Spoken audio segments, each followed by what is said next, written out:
Hello, everyone. I'm John, and welcome back to ASMR True Crime Story, where I share true stories in a calm, relaxing whisper. Before we begin, press a number in the comments for me. Press 1 if you're already part of our ASMR family. Press 0 if this is your first time here. And press 2 if you want another whispered true story in the next upload. If you're enjoying the calm, please like, subscribe, and tap the notification bell so you don't miss tomorrow's case. Now, get comfortable, settle in, and slow your breathing. Let's begin. February the 14th, 1999, Valentine's Day. The air in the Sierra Nevada mountains was sharp and cold, the kind of winter crispness that makes your breath visible in short clouds. 7 miles from the southern entrance of Yosemite National Park, the Cedar Lodge stood quietly among the trees, its 207 rooms spread across 6 buildings. From the outside, it looked like a safe, ordinary place, a popular rest stop for the millions of people who came every year to see Yosemite's towering granite cliffs and waterfalls. That Sunday evening, 3 travelers arrived at the lodge with no reason to believe their stay would be anything but peaceful. 42-year-old Carol Sund, her 15-year-old daughter Julie, and 16-year-old Silvina Peloso, a visiting family friend from Argentina, stepped into the lobby after a long day on the road. They had just driven in from San Francisco, and this stop was meant to be one of the highlights of their trip. For Carol, this wasn't just another family getaway. Yosemite carried deep personal meaning. She had grown up visiting the park as a child, a fourth-generation descendant of a well-known Northern California family. She had honeymooned here years earlier with her husband, Jens. This visit was a chance to share that same beauty and history with her daughter and their guest. The girls were excited, not only for the park, but for the days ahead. The plan was simple. Spend some time exploring Yosemite, then drive east to visit the University of the Pacific, a college Julie was interested in for its cheer program. After that, they would meet Jens and Carol's 3 younger children at the San Francisco airport for the next leg of the trip. The 3 checked into their assigned room at Cedar Lodge. The snow-dusted peaks of the Sierra Nevada loomed in the distance, and in the fading winter light, the parking lot was quiet. Guests moved in and out of the lodge's restaurant, couples and families wrapped in jackets, their cheeks pink from the cold.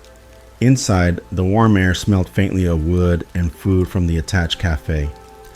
From the outside, nothing about this night looked unusual, but this was the last day anyone outside that room would see Carol, Julie, or Silvina alive. Within 48 hours, the safe image of Yosemite would shatter.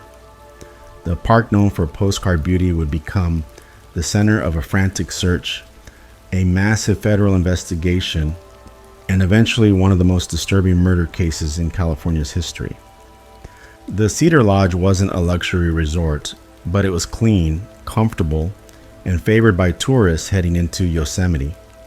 Its 6 buildings formed a loose rectangle around the parking areas, the rooms simple but functional, with doors that opened directly to the outside. This layout, meant for convenience, also meant guests had little separation from the world beyond their door. When Carol and the girls checked in, the desk clerk handed over only 1 room key. Carol, always organized and practical, preferred to have 2, one for herself and one for the girls, so that if she stepped out, they could still get in without being locked out. But this room had only been issued a single key. She asked if it could be changed. The front desk agreed, and a maintenance worker named Pepper Collins was sent to replace the lock so a second key could be made. It was a small request, the kind of thing most guests wouldn't bother with, but for Carol, it was a matter of habit. She liked things orderly. She liked having a plan. After settling in, the 3 spent the day exploring Yosemite. The park's vast expanse, over 1,100 square miles, stretched between the Sierra National Forest and the Stanislaus National Forest. Even in February, the views were breathtaking. They hiked short trails, stopped for photos, and soaked in the beauty of granite cliffs, snow-dusted trees, and icy rivers winding through the valley floor. By evening, they were back at Cedar Lodge.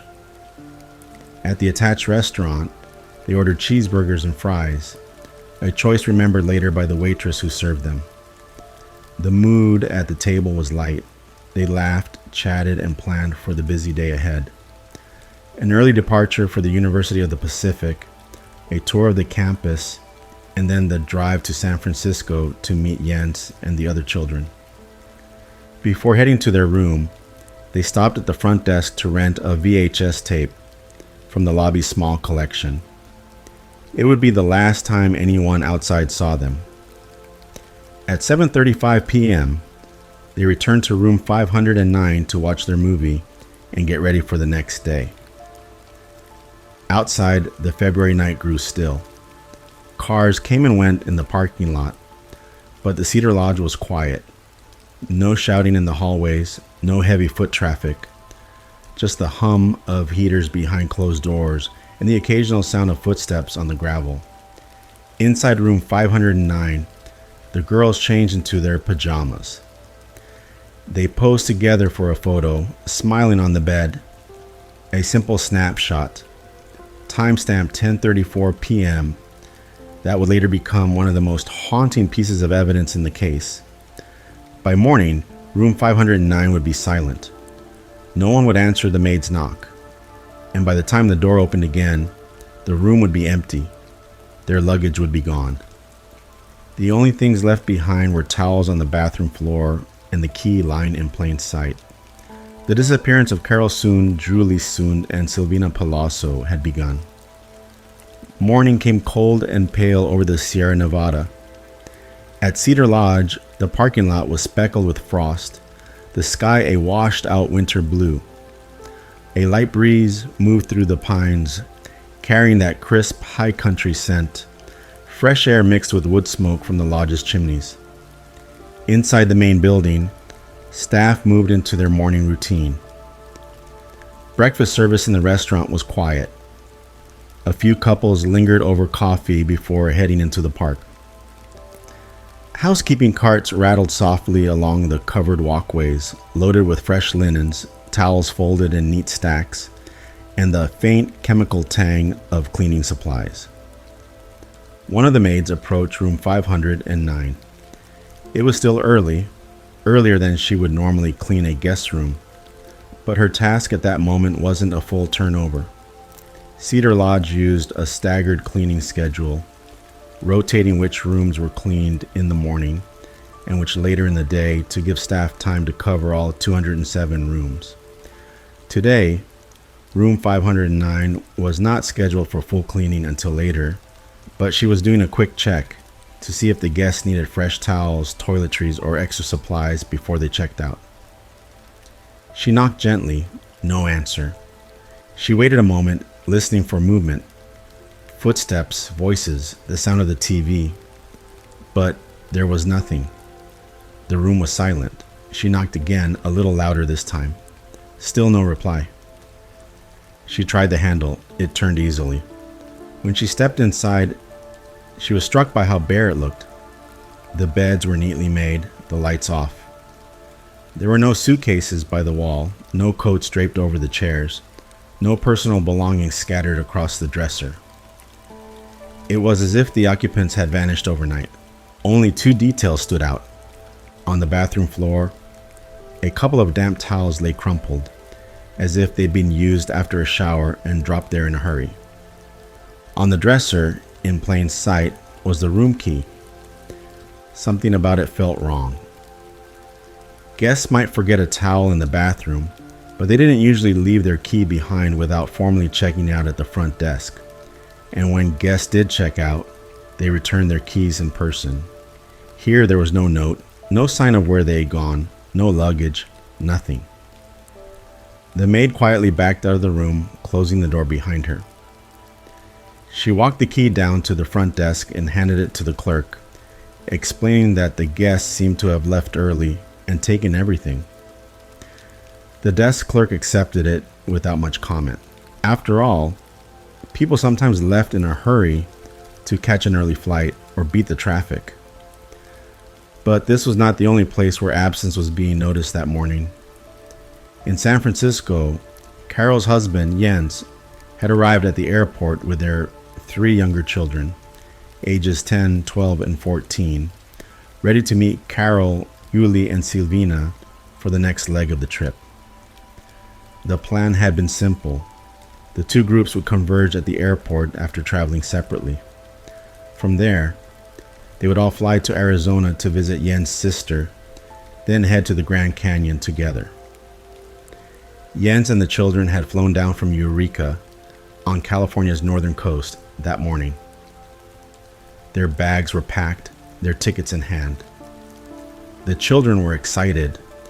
Airports meant snacks, souvenirs, and the promise of another adventure.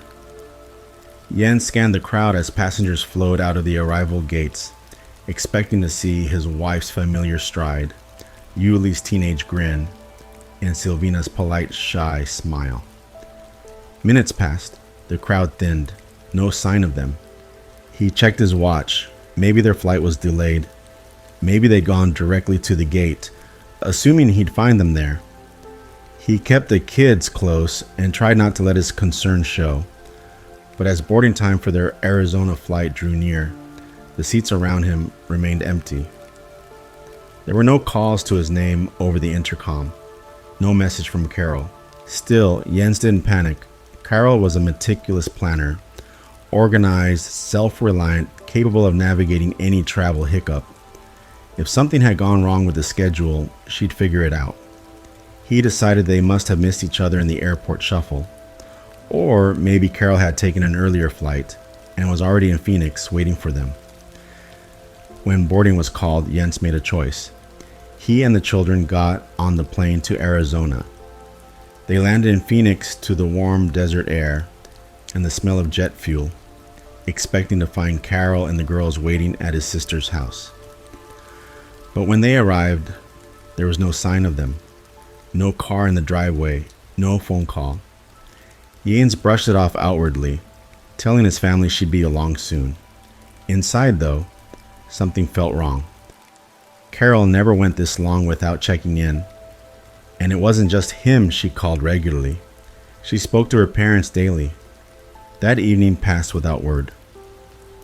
By the next morning, when Carol still hadn't arrived or made contact, the unease was no longer possible to ignore. The morning of February 17th, 1999, dawned clear over Phoenix. Jens soon awoke in his sister's home with 3 restless children and a silence that didn't feel right. Carol, Yuli, and Silvina had now been absent for more than 24 hours without a word. At first, Jens had told himself the previous night that travel delays could happen. A missed flight, a change in plans, maybe even a spur-of-the-moment decision to stay another night on the road. Carol was independent, and she'd handled countless family trips before. If anyone could navigate a sudden change of itinerary, it was her. But by now, the explanations he clung to were starting to unravel. Carol wasn't just punctual. She was predictable in the way that comes from years of caring for a large family. She called her parents in Northern California every day, no matter where she was. She checked in with Jens whenever they traveled separately. She left notes if she stepped out for even a short errand. The absence of any call, to him, to her parents, to anyone, was no longer a small inconvenience. It was a breach in a pattern that had never been broken. Still, before confronting that possibility, Jens tried to keep the morning calm for the children. He played with them over breakfast, helped them get dressed, talked about what they might do later. But every now and then, his gaze would drift toward the kitchen phone, as if willing it to ring. It didn't. Later that morning, Jens decided to occupy himself. He gathered his golf clubs, left at his sister's house for visits like this, and told his family he'd play a quick round nearby. To those around him, it may have seemed strange, a husband whose wife and child were missing choosing to spend hours on the golf course. But in Jens's mind, he still believed there was no emergency. The worry hadn't yet hardened into fear. On the course, the February sun was mild, the grass a patchwork of green and gold under the desert sky. But Jens's focus wasn't in the game.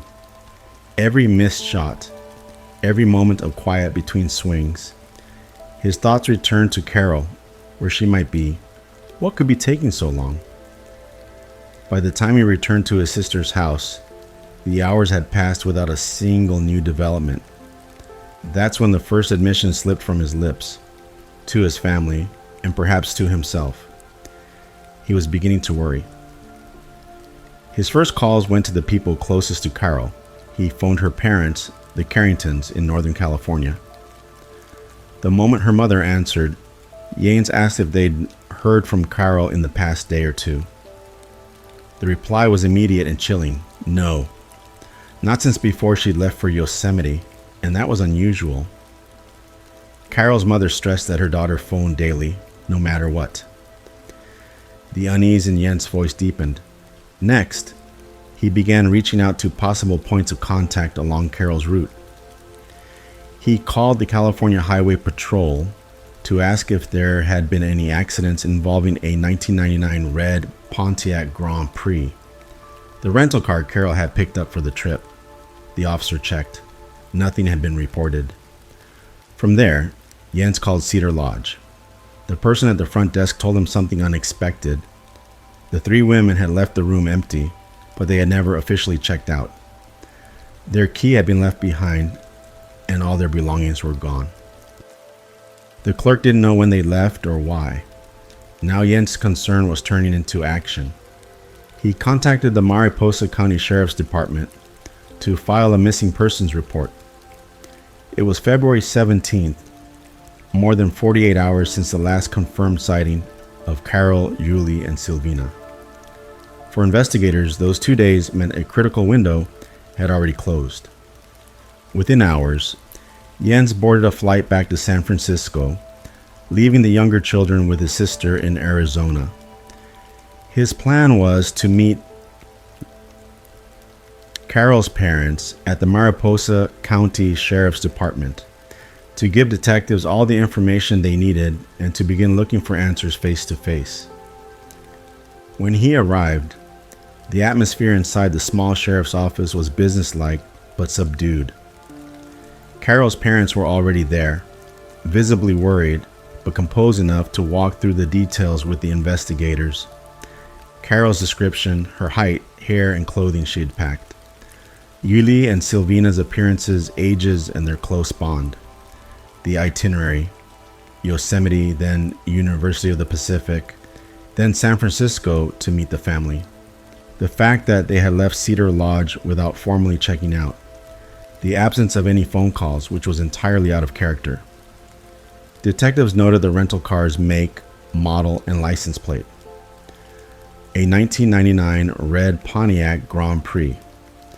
They logged the fact that it hadn't been returned to the rental company, nor reported abandoned or involved in any known accident. 48 hours without contact. No sign of them on the road. No return of the vehicle. No cell phone to track. This was 1999, when mobile phones were far from universal. To the deputies in that room, the picture was starting to look less like a travel delay and more like a disappearance. By that evening, the case file was open and the search had begun. By the time the sun rose over Mariposa County the next morning, the search for Carol Sund, her daughter Julie, and their family friend Silvina Palazzo was underway. The winter sky was a muted silver, clouds drifting low over the foothills. In the sheriff's parking lot, marked patrol cars idled beside unmarked sedans, their exhaust curling into the cold air. Inside, deputies moved with quiet urgency, filling travel mugs with coffee, flipping through maps, and pinning photographs to a corkboard that now bore the names and faces of the three missing travelers.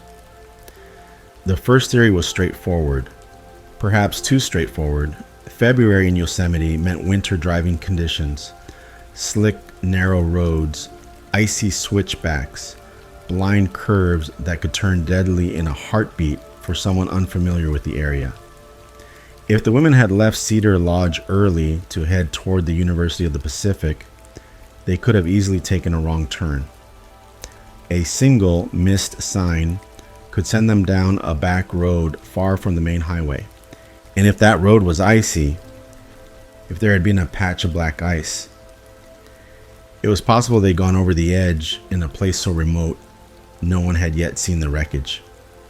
The deputies knew from experience that cars had vanished this way before, only to be found months later when the snow melted and the spring thaw revealed the wreckage in the ravines below.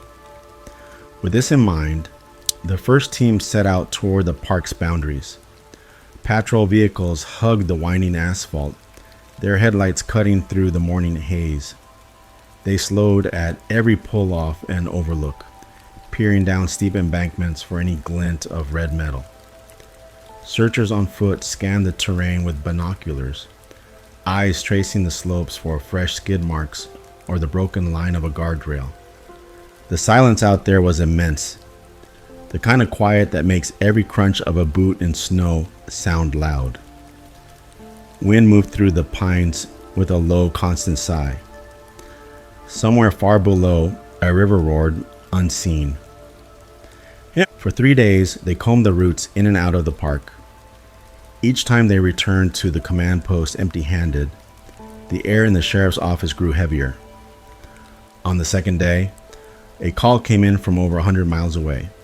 In Modesto, a city in California's Central Valley, a local man had found a wallet at the intersection of Tully Road and Briggsmore Avenue. It was lying on the pavement near a curb, the leather worn but intact.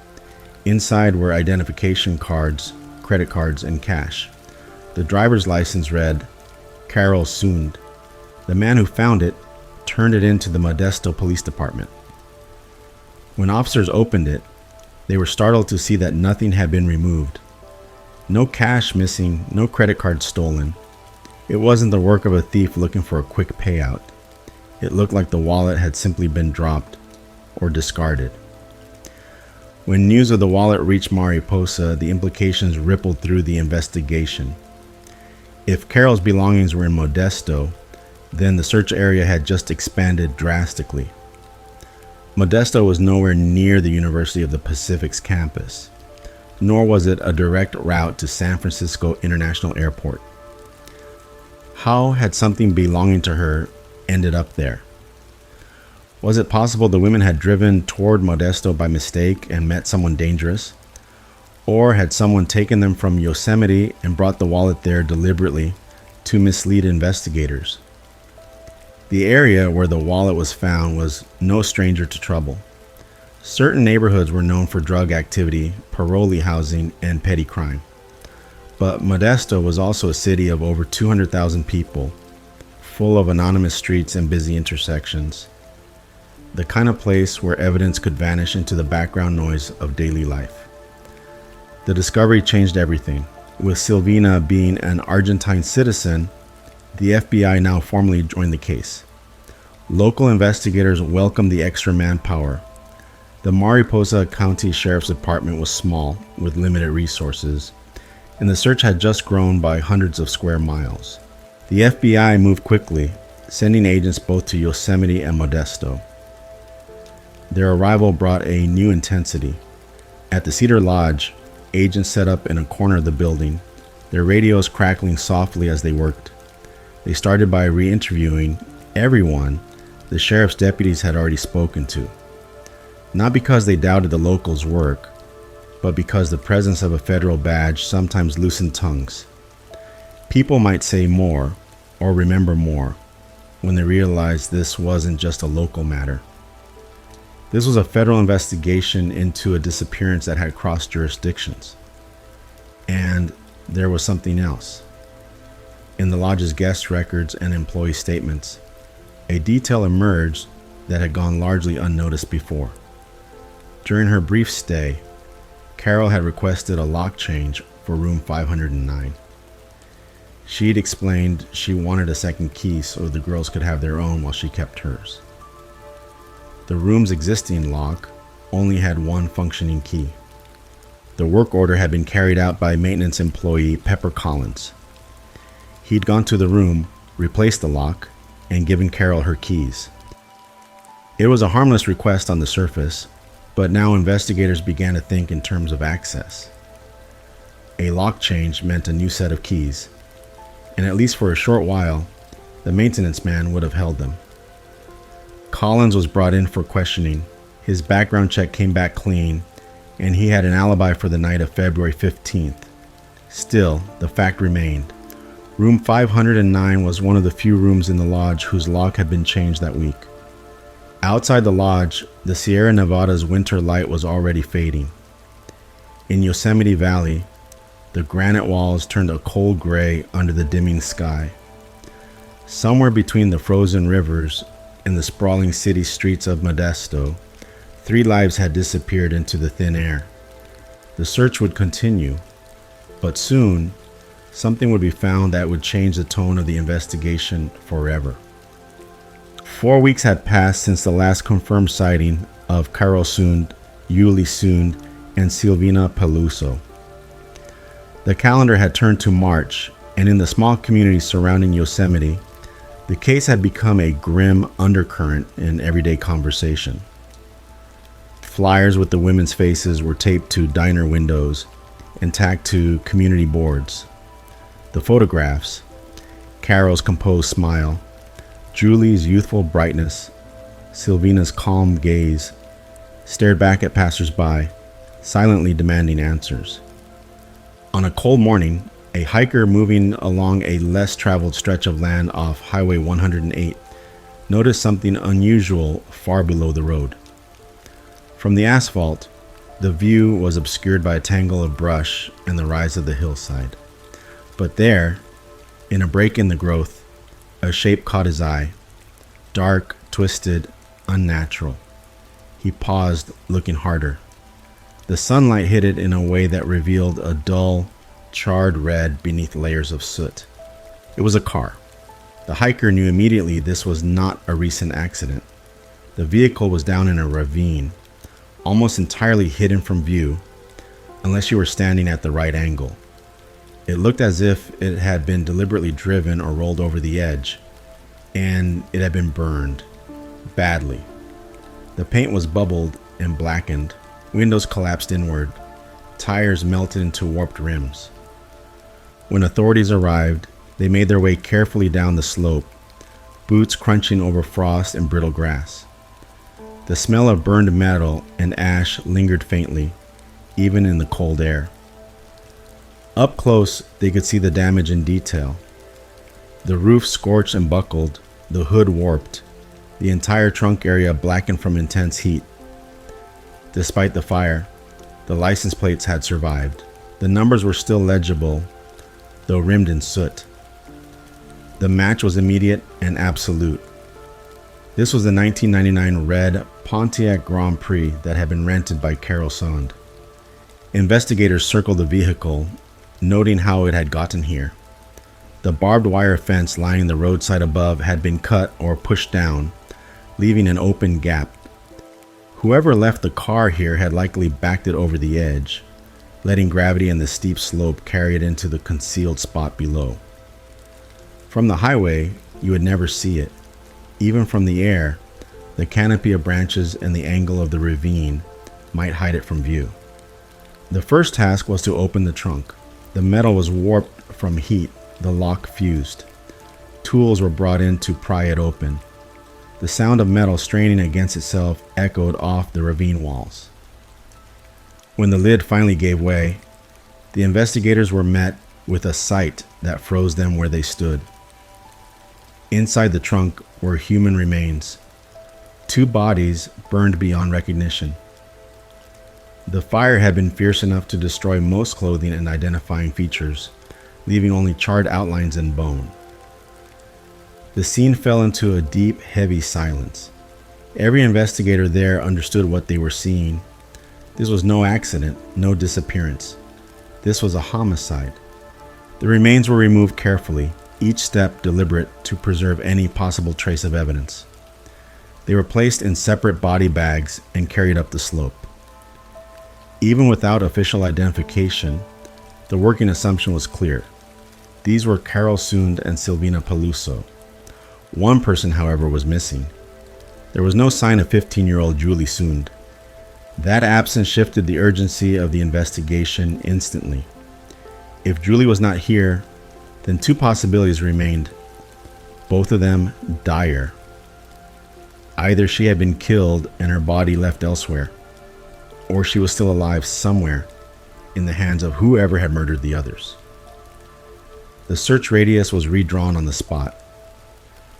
Teams moved out to comb the area surrounding the ravine, looking for any indication that Julie had been here and had somehow escaped, or for evidence that the killer had taken her elsewhere. Within hours, another discovery brought a faint thread of hope. Near the vehicle, tucked in the brush, investigators found Carol's purse. Inside was her camera, melted slightly from the heat but intact.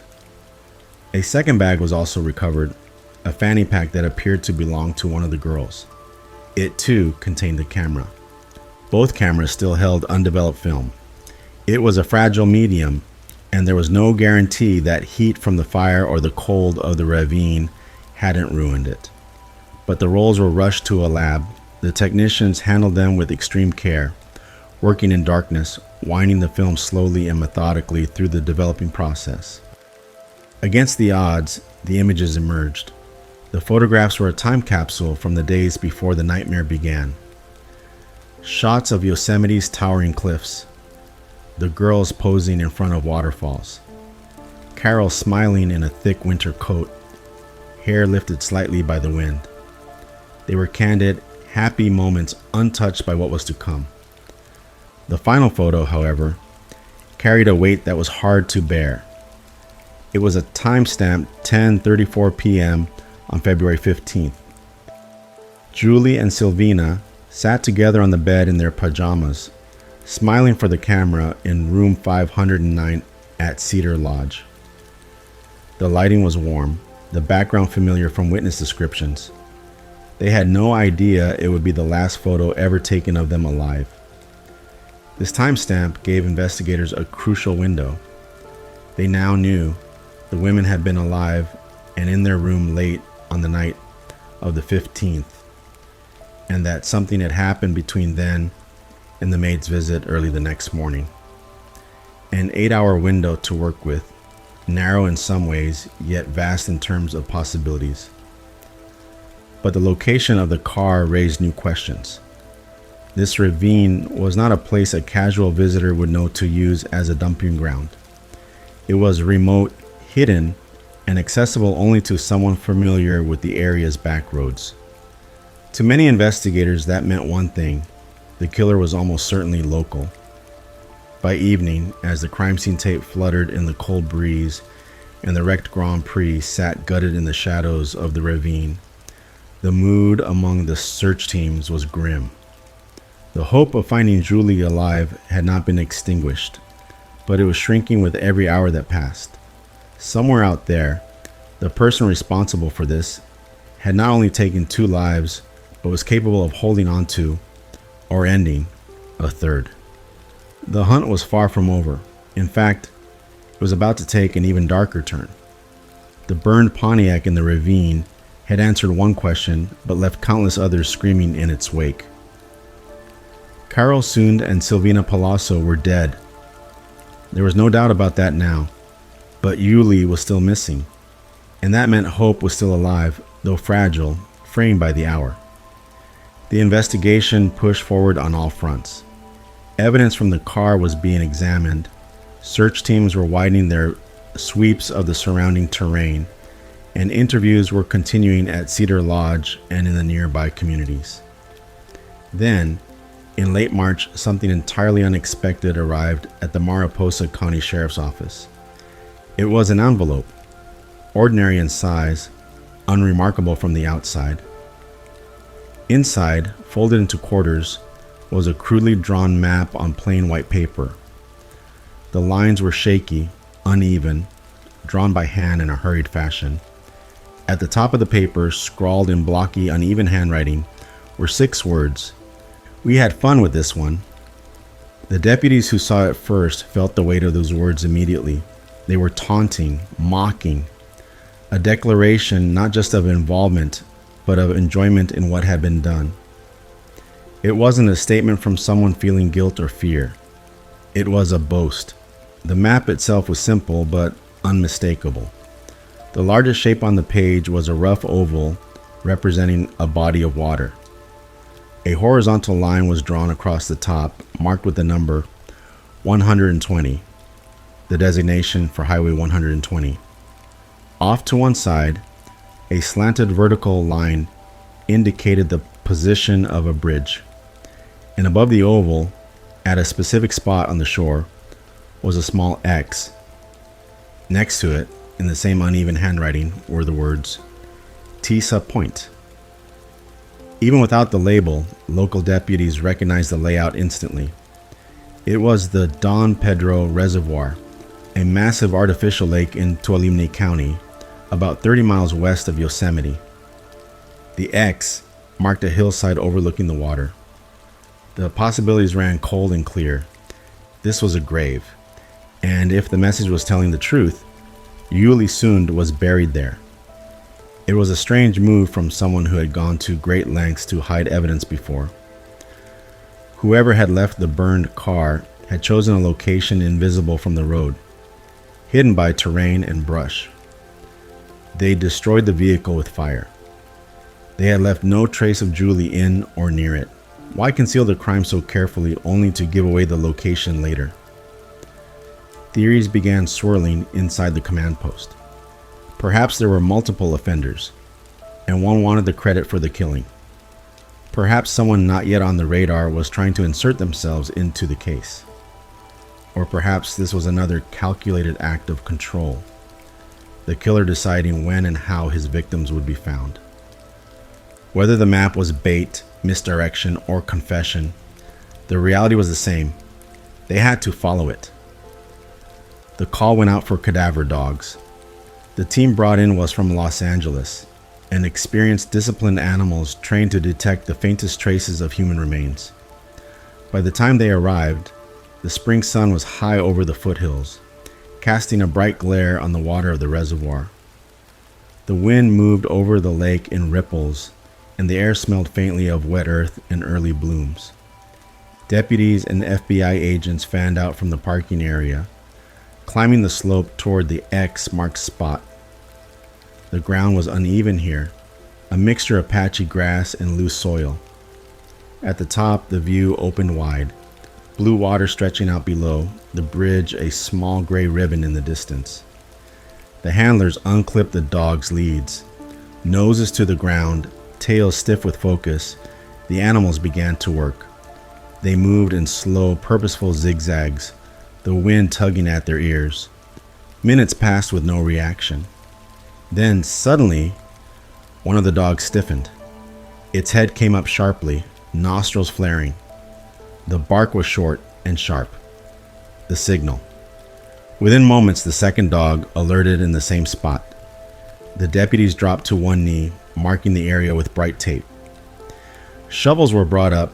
The soil here was looser than in other places on the slope, disturbed, though faintly, as if time and weather had tried to smooth it over. The first turn of the spade released a darker scent into the air, the smell that search teams know too well. Within minutes, human remains began to emerge from the shallow earth. It was Yuli Sund. Her body had been there for weeks, lying beneath the surface through rain and cold.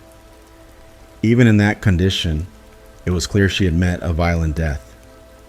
Her throat had been cut, deeply, savagely. The wound was so severe it had nearly severed her head. The hillside fell silent. The only sounds were the wind and the distant lap of water against the reservoir's edge. Deputies and agents stepped back, letting the forensic team take over. Photographs were taken, measurements made. Every scrap of soil was sifted for evidence. With the discovery, hope ended. There was no longer a missing child to be saved, only a victim to be mourned. But in her death, Julie had left behind something the killer hadn't intended. On her clothing and near her body, tiny fibers were collected, so small they could barely be seen by the naked eye, but distinct enough to be traced. Those fibers would become a bridge between this lonely hillside and the people who had left her there. And somewhere, the person who had sent that map and had dared to write those 6 mocking words now knew the law was one step closer. The discovery of Yuli Soon's body on that quiet hillside above Don Pedro Reservoir marked the end of one part of the investigation and the urgent beginning of another. Now, there was no more searching for survivors. Every victim was accounted for. The task ahead was to find the person or people who had done this. The forensic team worked methodically over Julie's remains and the surrounding soil, knowing that even the smallest fragment could be the thread that unraveled the killer's identity. They collected everything: bits of vegetation, soil samples, and most critically, fibers. They were tiny, barely visible without magnification, clinging to her clothing and to the ground where her body had rested. But they were distinct, their color and texture unlike anything naturally found at the reservoir site. Those fibers were carefully sealed, labeled, and sent to the lab for analysis. Days later, the results came back with a promising lead. The fibers matched those found inside 2 vehicles connected to men who were already on law enforcement's radar. Those men were Michael Larwick and Eugene Dykes, half-brothers, both with criminal records, both parolees. Larwick was 42, Dykes 32. Larwick had served time for violent offenses, including assault and attempted manslaughter. Dykes' history included statutory rape, forgery, and false imprisonment. They had first come into the investigation's orbit through their connections to Modesto. The location where Carol Soon's wallet had been found, with all its contents intact, was in a neighborhood known for its population of parolees and those linked to the drug trade. Larwick and Dykes fit that profile, and their names surfaced as known troublemakers in that part of the city. Witnesses had also stepped forward, claiming they'd seen the brothers with items that might have belonged to Carol Soon. One said they'd seen Carol's identification in their possession. Another claimed the men had some of her jewelry. Yet another said they'd overheard them discussing making calls to check bank account balances, and even trying to have a woman forge one of Carol's checks. The FBI and sheriff's investigators decided to move in. Both men were picked up on parole violations, a strategy that allowed authorities to hold them while they dug deeper into the homicide investigation. In separate interviews, Larwick and Dykes were questioned about the disappearances and murders. They denied any involvement. When asked to take polygraph tests, both agreed. The results gave investigators pause. Larwick's test came back inconclusive, neither a clear pass nor fail. Dykes, however, failed outright. The lines on the examiner's chart had spiked hard at key questions, the telltale pattern of deception. For investigators, this was enough to keep pressing. They already had statements from people linking the men to Carol's belongings. Now they had failed polygraph results, and soon they would have forensic evidence, those fibers. When the lab confirmed that the fibers on Julie's body matched fibers found in Larwick's car and in a pickup truck, sometimes driven by Dykes, the case against them seemed to tighten. Investigators began to believe they had their killers. It was Dykes who eventually cracked. In an interview room, under the fluorescent lights and with the slow, methodical questioning of agents wearing him down, he changed his story. He admitted to being involved, but not in the way they thought. According to Dykes, it was Larwick who had committed the murders. Dykes claimed his role had been limited to helping afterward, disposing of evidence, and aiding in covering up the crime. He painted himself as an accessory, not the principal. For the FBI, this confession was huge. Combined with the fiber evidence and the witness statements, it seemed to lock the case in place. They began preparing charges for kidnapping and murder against both men. If it had ended there, Michael Larwick and Eugene Dykes might have gone to trial for the murders of Carol Sund, Yuli Sund, and Silvina Pelosso. But the truth, the real truth, was still waiting in the shadows, biding its time. And soon, another act of violence would shatter the case wide open.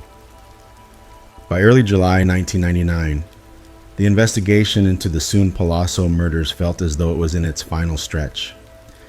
In the minds of many working the case, Michael Larwick and Eugene Dykes were the likely killers.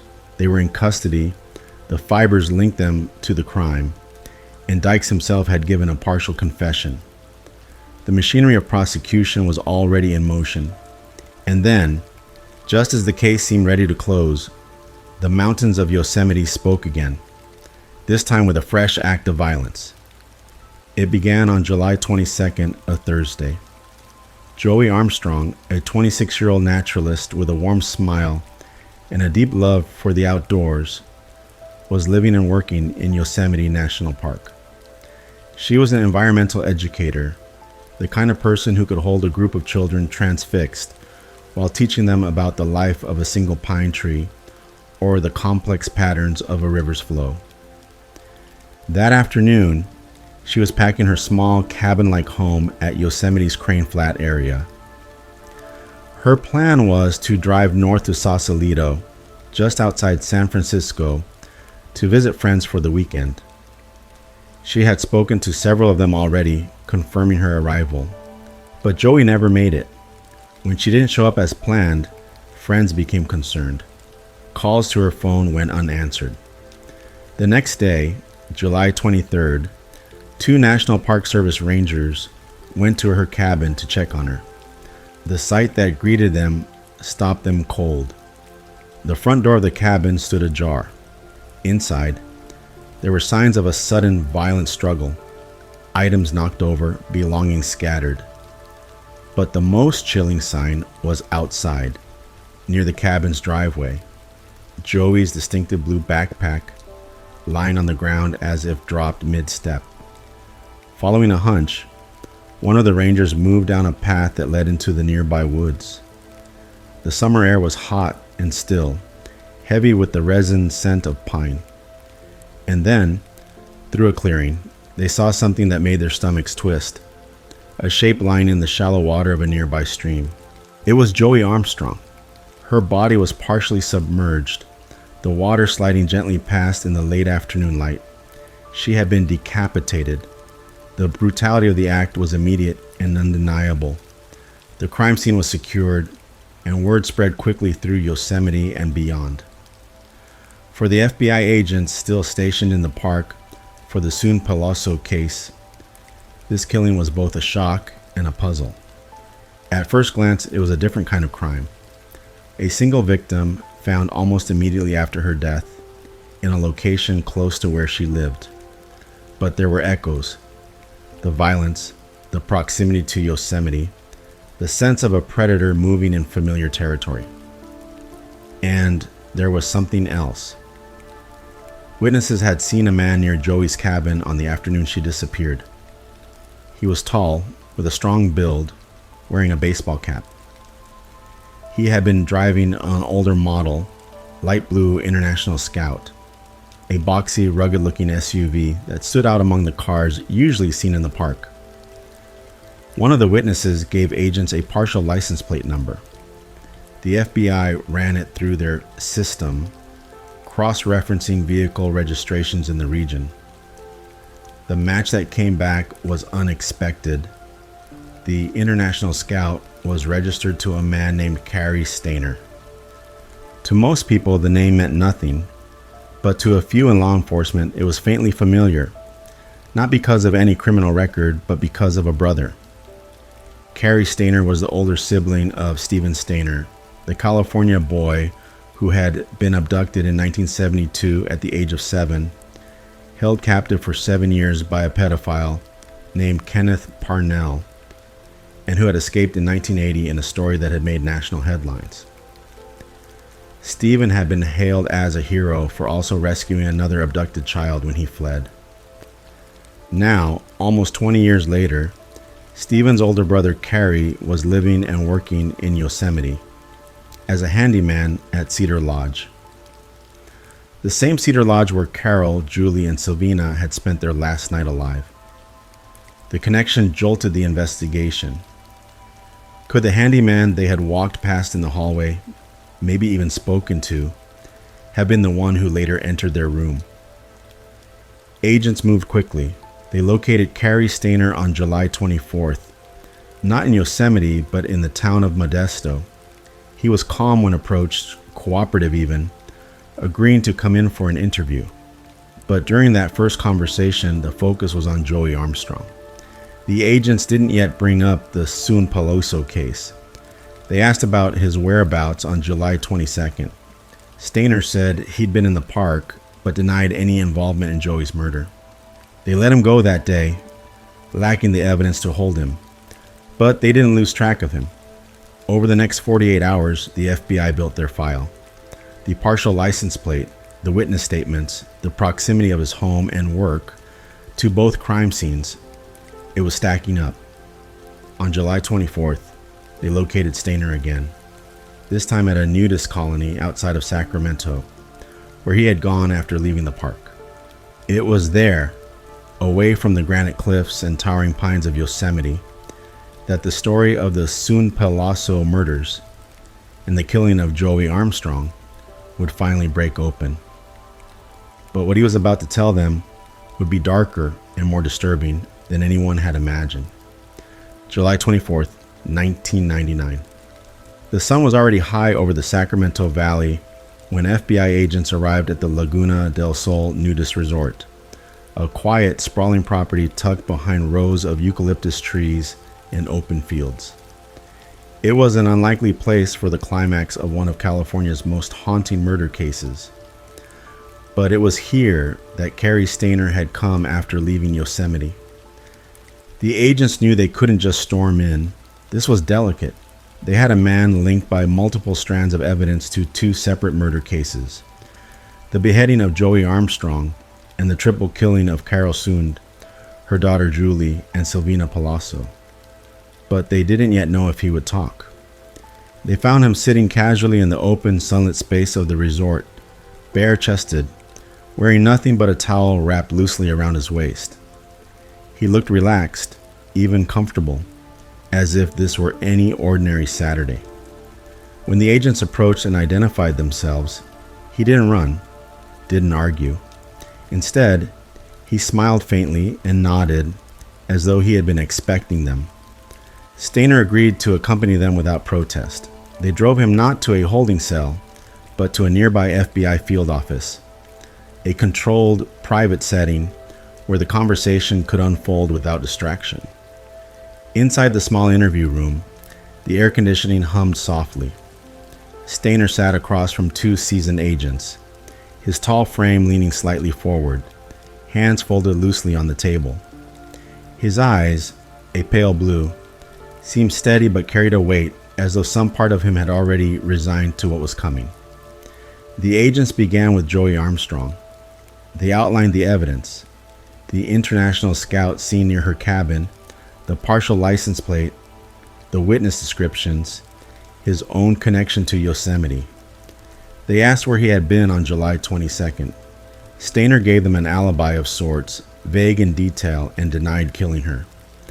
The agents pressed harder, layering the questions, coming at him from different angles. The tension in the room grew thicker. Then, after nearly 2 hours, something shifted. Stayner leaned back in his chair, exhaled slowly, and looked at each of them in turn. His voice was calm when he spoke, almost unnervingly so. "You're not going to find anybody else who did this," he said. "I did it, all of it. The woman in the park, and the 3 at Cedar Lodge."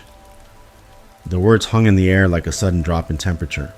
For a moment, no one moved. One of the agents asked him to clarify. Did he mean Joey Armstrong's murder? Yes. And the Sun Palazzo killings? Yes, he said again without hesitation. This wasn't a partial admission, it was the opening of a floodgate. Over the next several hours, with no lawyer present speaking freely, Cary Stayner laid out a story that would shake even the most hardened investigators. He began with February 15th, 1999, the night Carol Sund, Julie Sund, and Silvina Palazzo checked into room 509 of Cedar Lodge.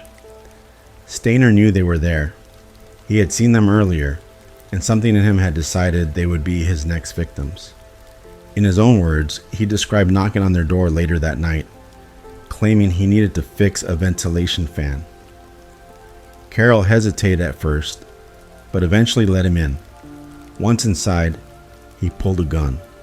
He ordered Carol and the girls to sit together on one bed, binding their hands with duct tape. Then, in a voice eerily matter-of-fact, he told the agents how he took Carol into the bathroom, strangled her, and placed her body into the trunk of their rental car. With Carol dead, he turned his attention to Silvina and Julie. He forced Silvina into the bathroom next, strangling her as well. But with Julie, he stopped short. Not out of mercy, but because he had other plans. He told the agents that he kept Julie alive, forcing her into the rental car alongside the bodies of her mother and friend. He drove the vehicle into the night, eventually parking in a secluded turnout near Lake Don Pedro. There he strangled Julie and left her body to the side, intending to hide it permanently. He drove the car deeper into the ravine, doused it with gasoline, and set it ablaze. Stayner described each step without visible emotion, as though recounting a mechanical process. The agents, trained to maintain composure, listened in silence, letting the weight of the details build. Then came Joey Armstrong. Stayner admitted he had seen her before in the park and had felt an urge to kill her. On July 22nd, he said, he went to her cabin under the pretense of casual conversation. When she resisted his advances, he attacked her, dragging her toward his vehicle. At some point in the struggle, he decided to kill her there rather than take her elsewhere. He slashed her throat, decapitated her, and left her body in the stream where it was found. The agents asked him why. Why Joey? Why the others? Stayner paused for a long moment, then said simply, I wanted to do this for a long time. I fantasized about killing women for years. He spoke about his desires as if they were an inevitable force, something that had been building inside him since childhood. By the time he finished, the room felt heavy with the enormity of what had been confessed. This wasn't a case of mistaken identity or circumstantial evidence. This was the killer himself, describing his crimes in his own words.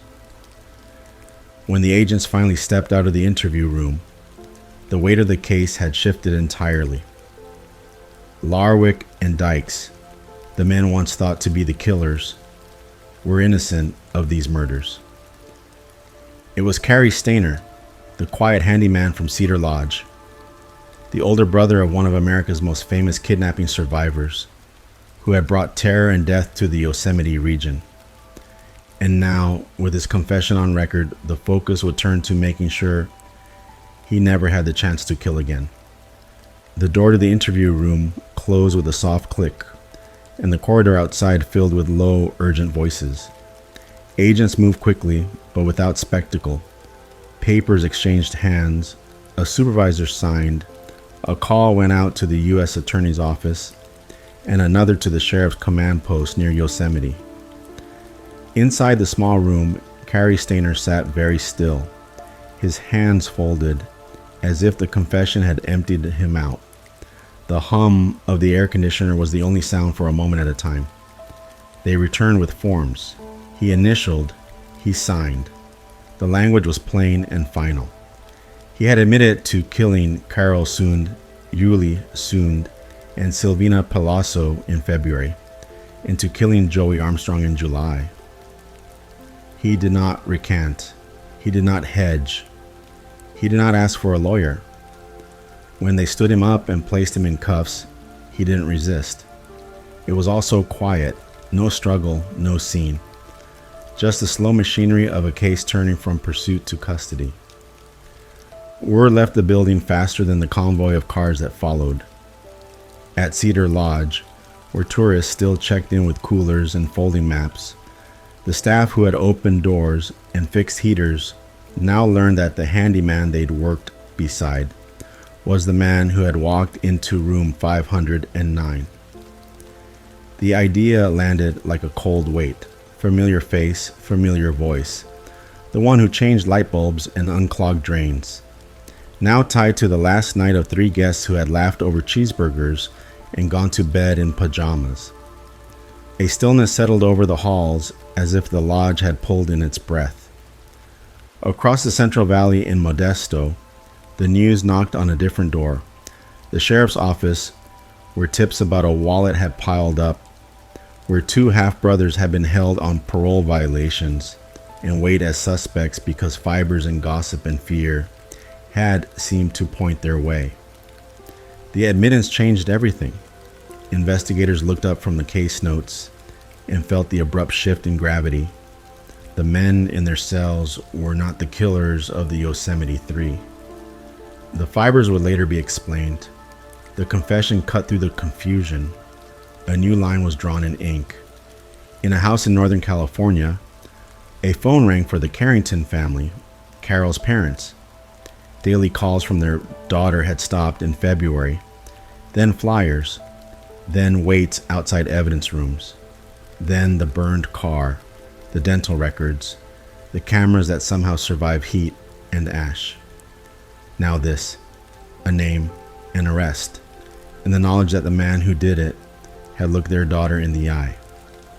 There is no sound to describe what travels through a family at such news.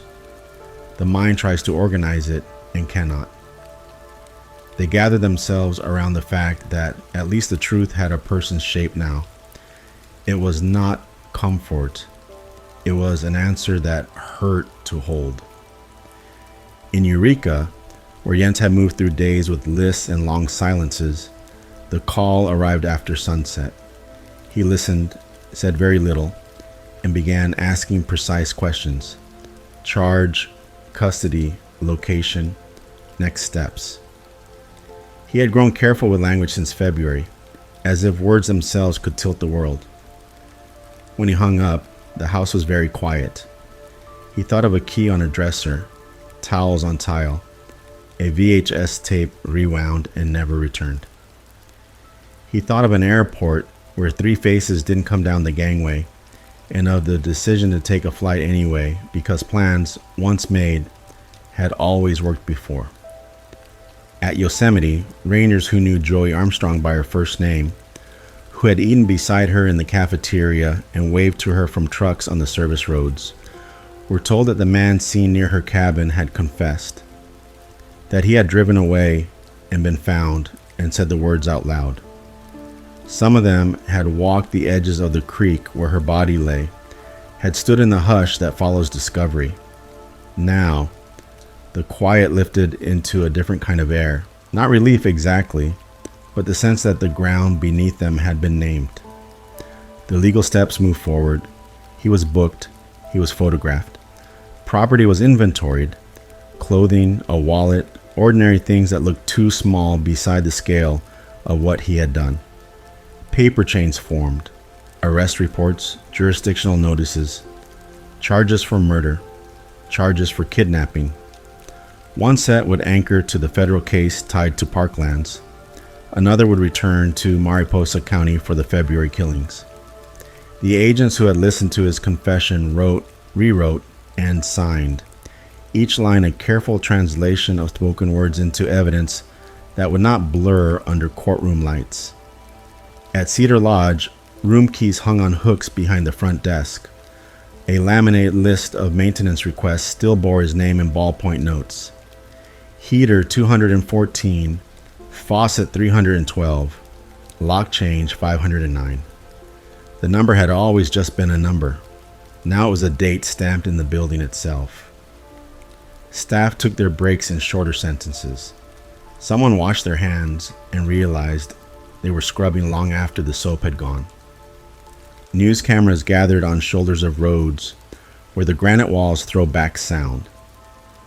Reporters learned how to say the names correctly: Carol, Julie, Silvina, Joey, and practiced them, softening consonants, letting the syllables carry weight. They spoke about timelines and search grids, and in the pauses, the mountain wind moved through the microphones as if the landscape itself had something to say. In an evidence locker, the 2 cameras from the ravine sat in bags labeled with case numbers.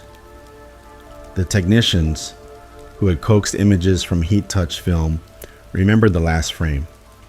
The 2 girls on a bed, smiles open and easy, timestamp precise.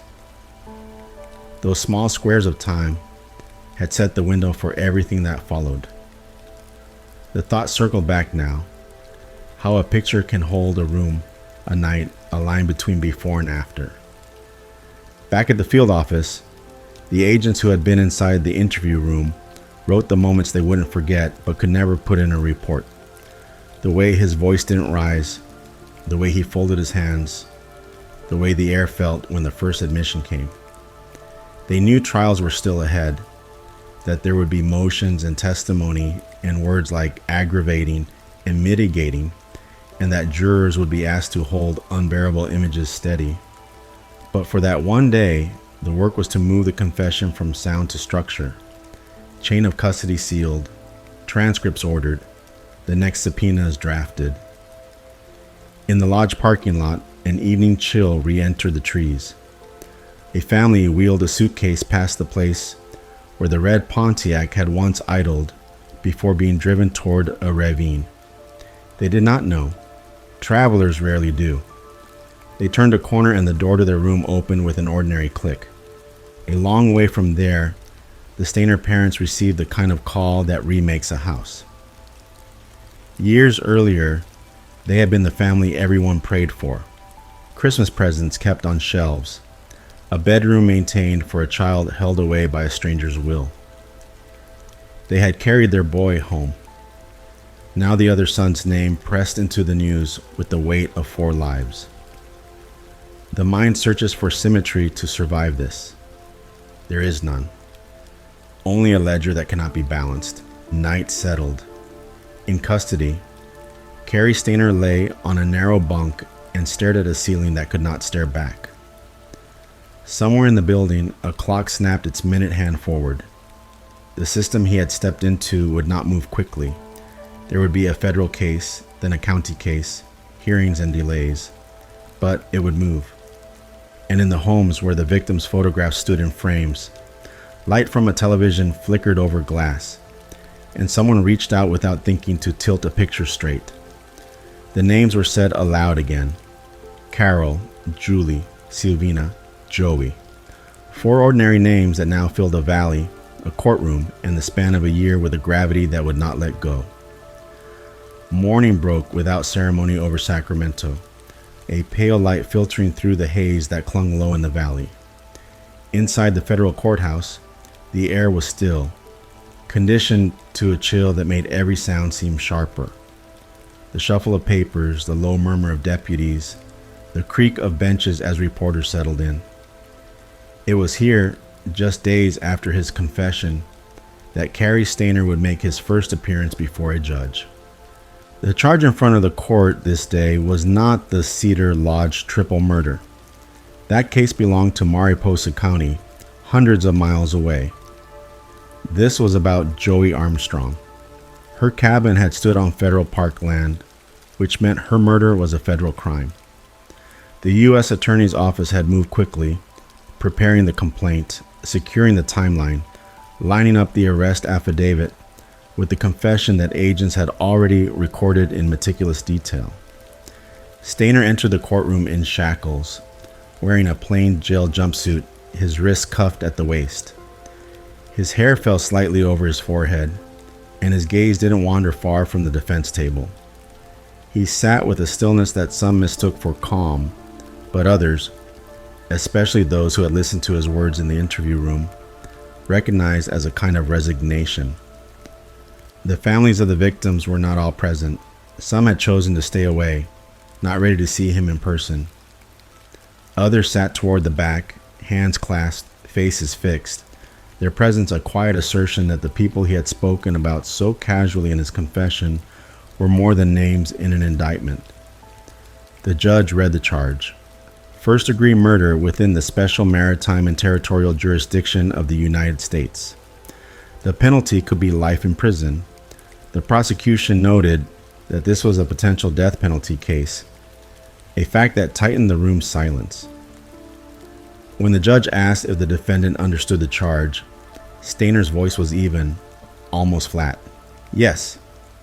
No long statement, no protest. While the federal case for Joey Armstrong moved forward, the Cedar Lodge case began its own path. The Mariposa County District Attorney's Office was preparing a separate set of charges: 3 counts of first-degree murder, kidnapping, and special circumstances that made the death penalty an option there as well. The evidence had been building for months: the burned car, the dental identifications, the cameras with their time-stamped images, the lock change records from Cedar Lodge. But now, bolstered by Stainer's own admissions, it had hardened into something unshakable. Investigators from the county met with the FBI to review the case handoff. Jurisdiction was always a careful dance in situations like this.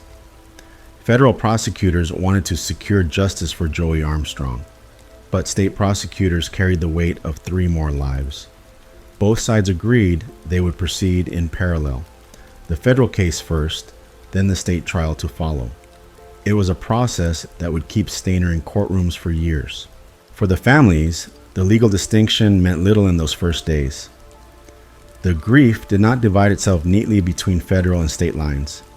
It came in waves, triggered by details they had already heard and others that surfaced in news reports.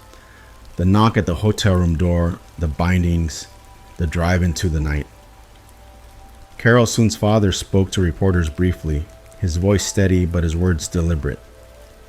He said he wanted people to remember Carol not for the horror of her last hours, but for her life, her humor, her care for others, her role as a mother. He mentioned Yuli's smile, the way it could fill a room. In Buenos Aires, Silvina Peloso's parents were grappling with the distance as much as the loss. They had traveled to California for the memorial months earlier, carrying their daughter's photograph. But now, the confession gave them an image they had never asked for. They issued a short statement through friends. They hoped the legal system would move quickly and with certainty. And in Yosemite, friends of Joey Armstrong gathered for a candlelight vigil near the meadow she loved to walk. Rangers in uniform stood beside park volunteers and visitors, the flicker of the candles casting soft shadows against granite walls.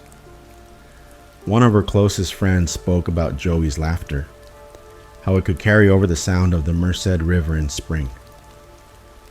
There was a pause when she tried to say the rest. Someone in the crowd picked up the words for her. She loved this place. The media coverage intensified. National outlets sent crews to both Sacramento and Mariposa, preparing for the trials to come. They revisited the timeline, the search efforts, the arrest at the nudist resort. The more they dug into Stainer's past, the more they brought up the story of his brother, Stephen Stainer, the boy who had been kidnapped at age 7, held captive for 7 years, and escaped. The juxtaposition was irresistible to headlines. One brother the victim of a notorious crime, the other now the confessed perpetrator of multiple murders. The Stainer parents declined most interview requests, but when they did speak, they asked that Stephen's memory not be overshadowed by Carrie's actions. In the weeks that followed, pre-trial motions began. Stainer's court-appointed attorneys requested psychiatric evaluations, hinting at a possible mental health defense. Prosecutors pushed back, emphasizing the calculated nature of the crimes. The planning, the control over the victims, the disposal of evidence. For the investigators who had spent months combing through tips and sifting through false leads, there was a kind of grim closure in seeing the case turn toward trial. But closure was not peace. Many of them carried details they could never discuss publicly. The smell inside the burned vehicle, the way the charred trunk had to be opened, the personal items that had survived the fire. Late one afternoon, in a conference room at the Mariposa County Sheriff's Office, a small group of detectives gathered to go over the trial binders. On the table were photographs of the Cedar Lodge room, diagrams of the building, the sequence of timestamps from the recovered cameras. They worked in near silence, each man and woman moving through the evidence with the care of someone handling something both fragile and heavy. Outside, the Sierra light shifted and the shadows of the pines lengthened.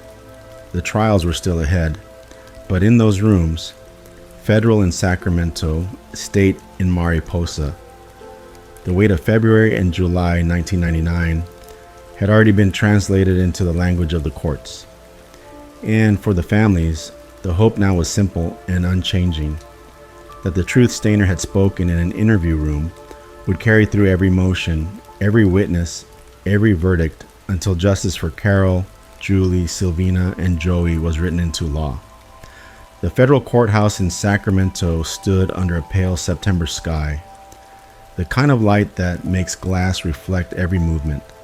Security lines stretched down the steps as early as 7 a.m. A mix of reporters, local residents, and people who had known Joey Armstrong in ways the headlines could never capture.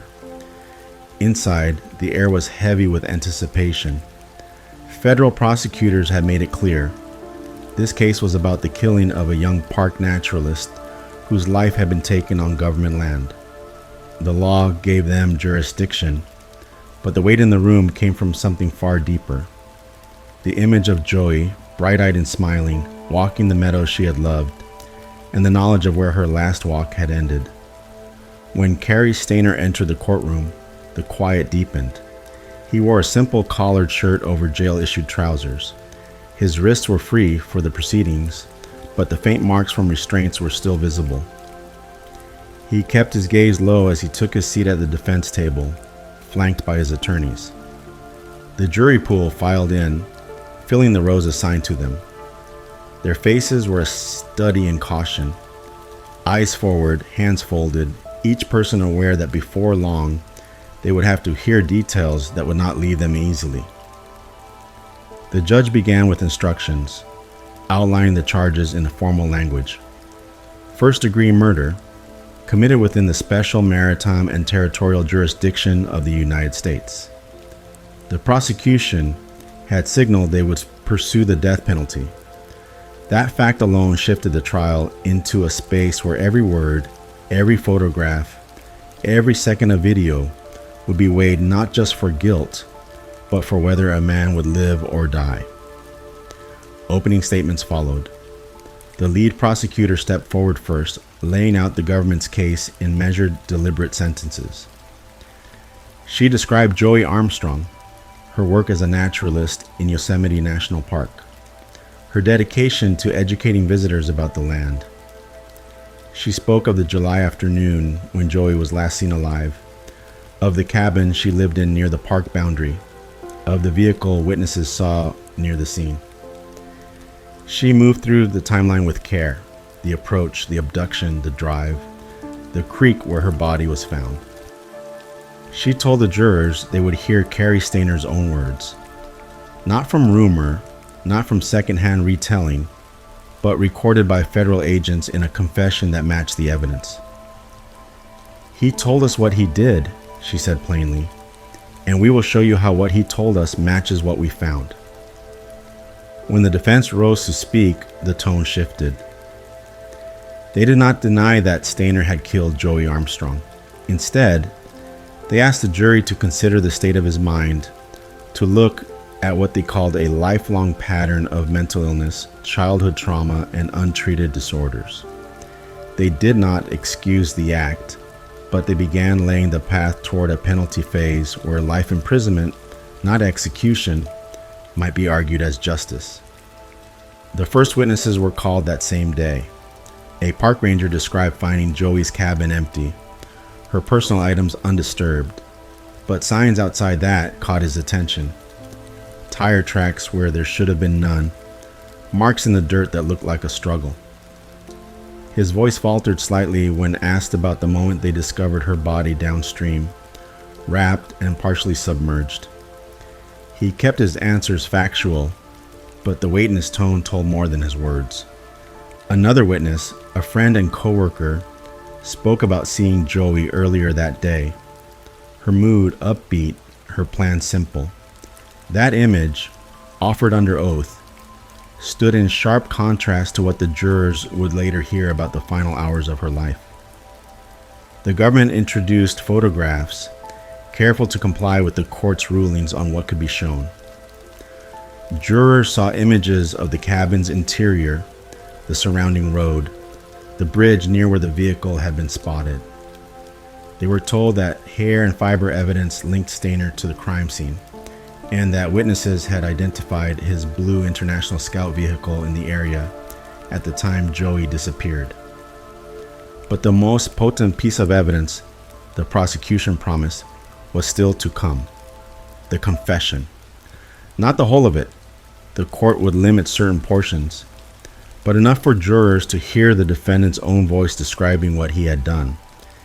In the back rows, Joey Armstrong's family listened.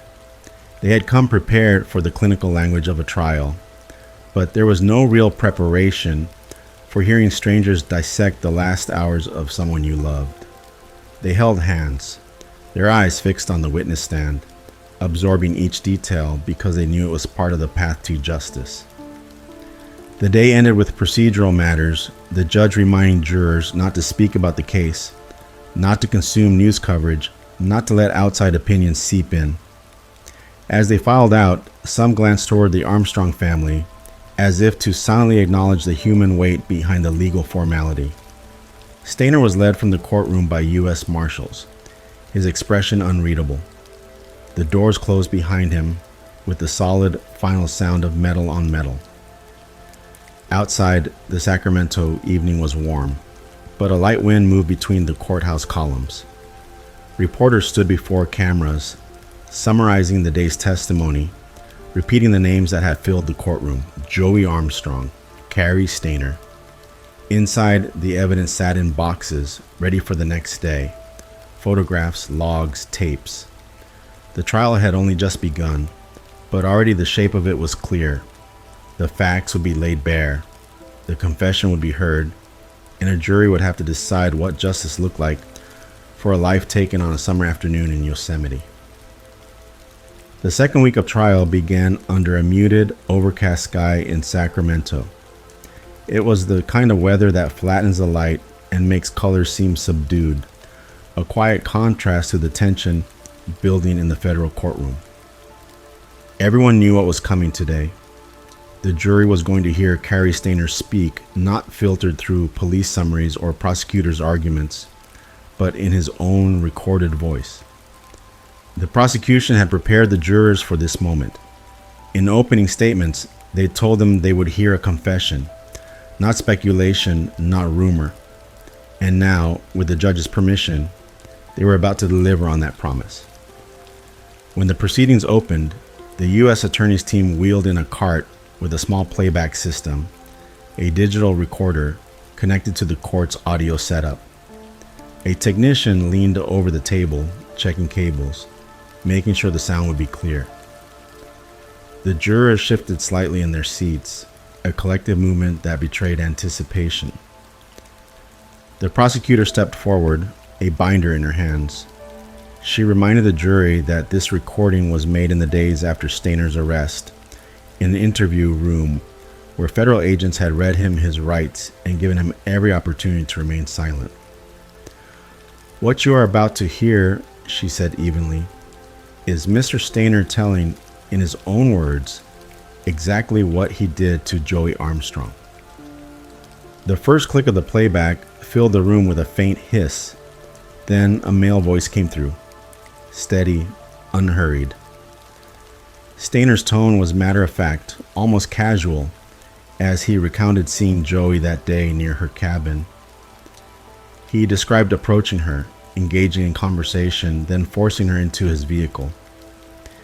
He spoke of driving away from the cabin, of the moments when she realized she was in danger. Some jurors kept their eyes on the speaker in front of them. Others stared down at their notepads, writing in short, clipped phrases. A few sat very still, their pens untouched.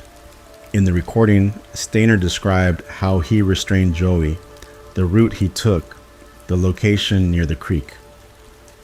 His words matched the physical evidence investigators had gathered. The tire impressions, the ligatures, the location where her body was later found. He spoke without stumbling, as if each detail was already neatly filed in his memory. The prosecutor let the recording run in sections, pausing at intervals to have witnesses confirm details. An FBI agent who had been in the interview room testified that Stainer's statements were not prompted, that he volunteered them without coercion. The agent pointed to photographs projected for the jury. The bridge near where the Blue International Scout had been seen, the bend in the road matching Stainer's route, the shallow area of the creek where Joey's remains had been located. Each pause in the audio was followed by a link in the chain of evidence. When Stainer mentioned pulling over near a particular marker, a ranger testified about the site, explaining its proximity to the park boundary. When he spoke of removing items from the scene, a crime scene technician confirmed that certain personal belongings were missing and never recovered. For the Armstrong family, sitting in the gallery, the recording was a cruel duality. On one hand, it was validation that the man in front of them was indeed responsible. His own words left no doubt. On the other, it was the sound of Joey's last moments being reduced to a calm narrative by the person who had taken her life. At one point, Joey's mother closed her eyes, her hands clasped so tightly that her knuckles whitened. Her father stared straight ahead, his jaw set. A family friend, seated beside them, reached over and placed a hand gently on her arm. The defense did not object to the confession being played. They had known from the start that denying Stainer's involvement would be impossible. Instead, they used cross-examination to underscore his mental state, asking the agent about Stainer's demeanor during the interview. Did he appear emotionally detached? The defense attorney asked. The agent admitted that he did, that he spoke with little visible emotion. The defense tried to plant the seed that this detachment was evidence of long-standing mental illness, not cold calculation. But for the jury, the impact of hearing Stainer's own voice describing the sequence, from the abduction to the killing, was difficult to soften. When the recording ended, the room stayed silent for a beat longer than usual, as if everyone needed a second to absorb the shift from his voice back to the still air of the courtroom. The judge instructed the jury again. They must weigh this evidence with all the others, and they must not let sympathy or prejudice dictate their verdict. The rest of the day was spent cementing the connection between the confession and the tangible facts. A forensic specialist described how fibers from Joey's clothing were found in Stainer's vehicle. Another explained the process of matching the tire tracks at the scene to the specific make and model of his International Scout. By late afternoon, the jurors had a clear, almost seamless overlay. The words from the defendant, the evidence from the investigators, and the faces of those left behind. When court adjourned, reporters spilled onto the courthouse steps. The lead prosecutor declined detailed comment, saying only, "The jury heard what we promised they would hear." The defense offered no statement. Inside the building, the evidence boxes were closed for the night, stacked neatly against the wall. Tomorrow, more witnesses would take the stand, and the prosecution's case would move toward its close, with the defense preparing for the inevitable shift into the penalty phase. But for now, the words of Carrie Stainer, spoken into an interview room microphone, played in a federal courtroom, lingered in the minds of everyone who had heard them. The days that followed the playing of Carrie Stainer's confession in court were deliberate and methodical. The prosecution knew they had presented their most damning evidence, but they didn't rush. They continued to layer their case, witness by witness, making sure every piece of the puzzle was anchored in place. Jurors listened as a Park Service investigator described the search pattern used when Joey Armstrong went missing. He explained how, step by step, the search grid was marked out, how rangers and volunteers moved in careful sweeps, and how each discovery, from tire tracks to disturbed brush, was photographed and logged. His voice was steady, but it carried the faint weight of someone who has walked into more than one scene they'd never forget. Another FBI agent took the stand to explain the logistics of bringing Stainer into custody. They recounted the moment he was located, how he was advised of his rights, and how, without hesitation, he began talking about Joey's murder. The jurors had already heard the recording, but hearing the circumstances of that confession reinforced the image of a man who spoke freely, without pressure, about taking a life.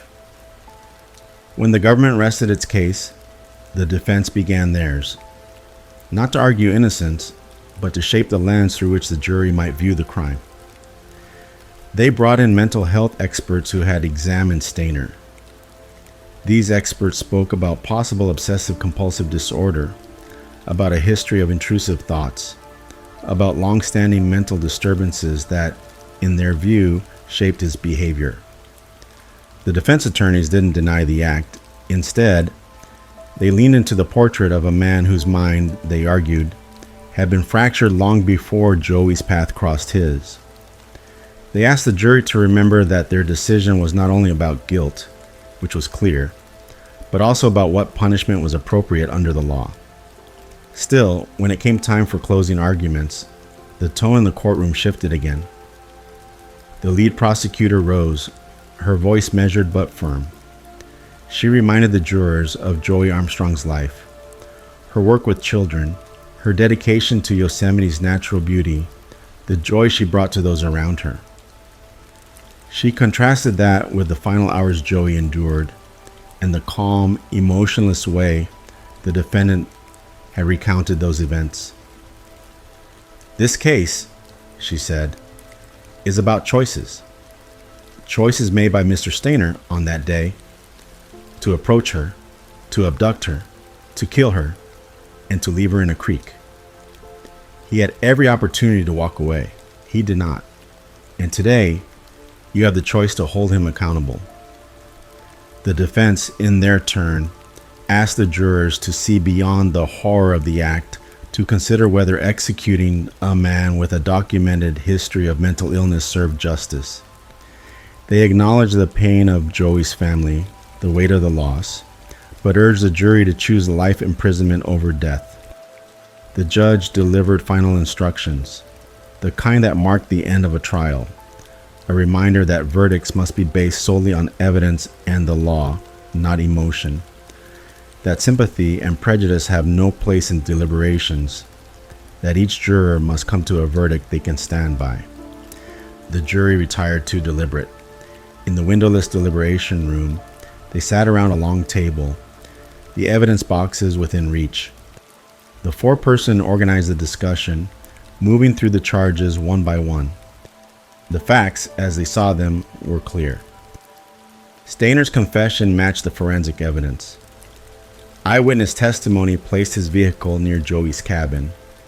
Fibers, tire tracks, and hair samples corroborated his account.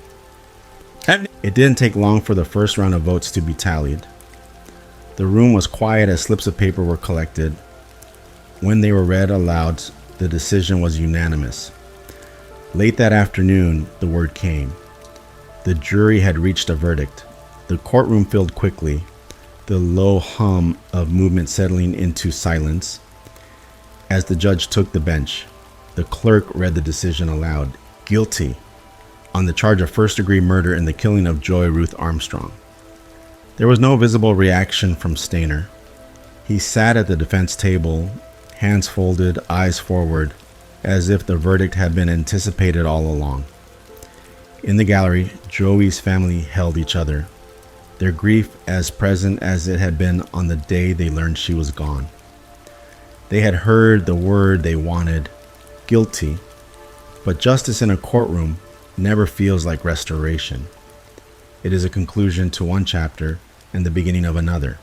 The penalty phase would follow, and the jurors knew they would soon be asked to weigh life against death. But for this moment, the air in the courtroom was heavy with the finality of the verdict, the confirmation that the man before them was beyond a reasonable doubt the one who had taken Joey Armstrong's life on a summer day in Yosemite. The verdict had been read, guilty. For the jurors, the weight of that decision was still fresh, still pressing on their shoulders, but there was no pause before the next step. The same 12 people who had unanimously found Cary Stayner guilty of murdering Joey Armstrong would now decide whether he would live the rest of his life in a federal prison or face execution. The judge reminded them of the gravity of what lay ahead. This was not a new trial, he said. The question of guilt had been settled. Now, the issue was punishment, and the law required them to consider both the aggravating and mitigating factors before reaching a decision. The air in the courtroom felt different during the penalty phase. There was less of the procedural back and forth that had characterized the earlier trial days. Now, the testimonies carried a rawness that went beyond forensic evidence or investigative timelines. The prosecution began by bringing Joey Armstrong's family back to the stand. Her mother spoke first, her voice steady but weighted with exhaustion. She told the jury about Joey's childhood, her fierce love of the outdoors, and her passion for teaching children about the environment. She spoke of the last time she saw her daughter alive, of the plans Joey had for that summer, and of the moment she learned she was gone. Her father followed, speaking more quietly, but with no less impact. He described how Joey's absence had hollowed out family gatherings, how every holiday now felt incomplete. He told the jurors that he had once believed Yosemite was the safest place on earth, a place where his daughter was not just happy but protected, and how that belief had been shattered forever. Friends and colleagues testified as well. One recalled the way Joey laughed, quick and wholehearted. Another spoke about her dedication to the park's Junior Ranger program, the hours she spent guiding children through meadows and trails. Their words painted a portrait of a life filled with purpose and joy, a stark counterpoint to the brutality of her final moments. When it was the defense's turn, they shifted the focus to Cary Stayner himself. They called mental health professionals who had evaluated him. These doctors spoke about his lifelong struggle with intrusive, obsessive thoughts, his reported history of molestation as a child, and the trauma surrounding his younger brother's infamous kidnapping years earlier. The defense attorney argued that these factors didn't excuse his actions, but they should be considered when deciding whether he deserved to die. They portrayed Stayner as a man shaped by a lifetime of psychological instability, someone who, in their words, had been damaged long before this crime ever happened. Family members of Stayner also testified. His uncle described him as a quiet, sometimes withdrawn child who loved the outdoors and seemed happiest in nature. A cousin remembered camping trips where Cary was more comfortable tending the fire than joining the group in games. Their accounts were meant to humanize him, to remind the jury that he was more than the crime for which he had been convicted. The prosecution rebutted with the same precision they had shown during the trial. They argued that many people endure trauma without taking an innocent life. They pointed again to the cold, methodical way Stayner had approached Joey, the deliberate steps he had taken from the abduction to the murder, and the complete lack of remorse in his recorded confession. This was not an accident. It was not the act of a man out of control, the prosecutor told the jury. It was a choice, a series of choices, and those choices ended a bright, promising life. The law provides for the death penalty in the most serious cases. This is one of those cases. When closing arguments ended, the judge gave the jury their final instructions. They were to deliberate in the same careful manner as before, weighing the aggravating factors, the cruelty of the crime, the vulnerability of the victim, against the mitigating factors presented by the defense. They were told that their decision had to be unanimous, and that whatever they chose would be binding. The jurors filed out, returning to the same deliberation room where they had decided the verdict days earlier. It took them only a few hours. When they returned to the courtroom, the air was heavy with the knowledge of what was about to be spoken. The clerk read the decision aloud. For the murder of Joy Ruth Armstrong, committed under federal jurisdiction, the jury recommended the sentence of death. Stainer showed no visible reaction. He remained seated, hands folded, his gaze fixed on the middle distance. In the gallery, Joey's family held each other, tears flowing freely now, not out of joy, but out of the exhausting relief that the legal process had brought them to this point. The judge thanked the jury for their service, acknowledging the extraordinary burden they had carried. The courtroom slowly emptied, the shuffle of feet and the murmur of voices giving way to silence. Outside, reporters spoke into cameras, their words carried live across the country. Inside, the case was moving toward its end in federal court. But for California, and for the families of Carol Sund, Julie Sund, and Silvina Palazzo, another trial still waited, one that would reopen wounds and demand the retelling of horrors already too deeply etched in memory. The federal trial for the murder of Joey Armstrong was over. Carrie Stainer had been found guilty and sentenced to death under federal law.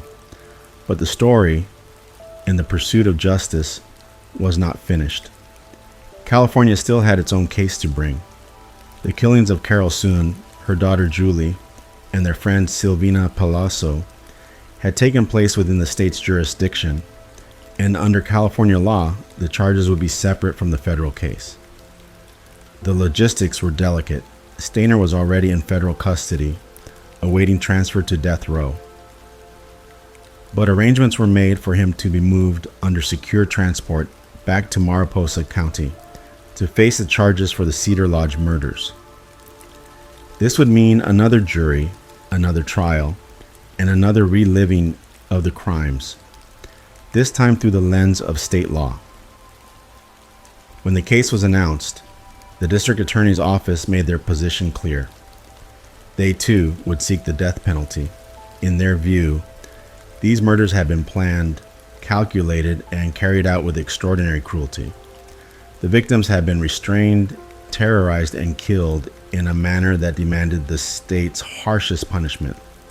The defense team, now handling two separate death penalty cases against the same man, knew they were entering an uphill battle. They requested a change of venue, arguing that the media coverage had saturated Mariposa County and made it impossible to seat an impartial jury. The judge agreed, and the trial was moved to Santa Clara County, a larger pool of potential jurors, further removed from the small, tight-knit community near Yosemite. By the time the trial began, years had passed since the murders. But for the families of the victims, the memories were as sharp as they had been in 1999. They gathered in the courtroom, taking their seats in the gallery, bracing themselves for the details they would hear again. The prosecution opened with a narrative that traced the Sund and Palazzo families' trip to Yosemite. They spoke of the Cedar Lodge, of the last photographs taken of Carol, Julie, and Silvina, of their plans to visit the park's sites.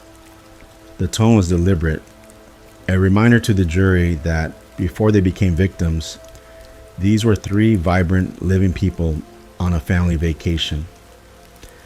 Then, the state began to detail what happened next. The jury was told about the night Carrie Stainer approached their motel room. They heard how he posed as a maintenance worker, convincing the women to let him inside under the pretense of fixing a vent. They listened to the account of how he tied them up, how he spent hours in that room with them, and how each was killed.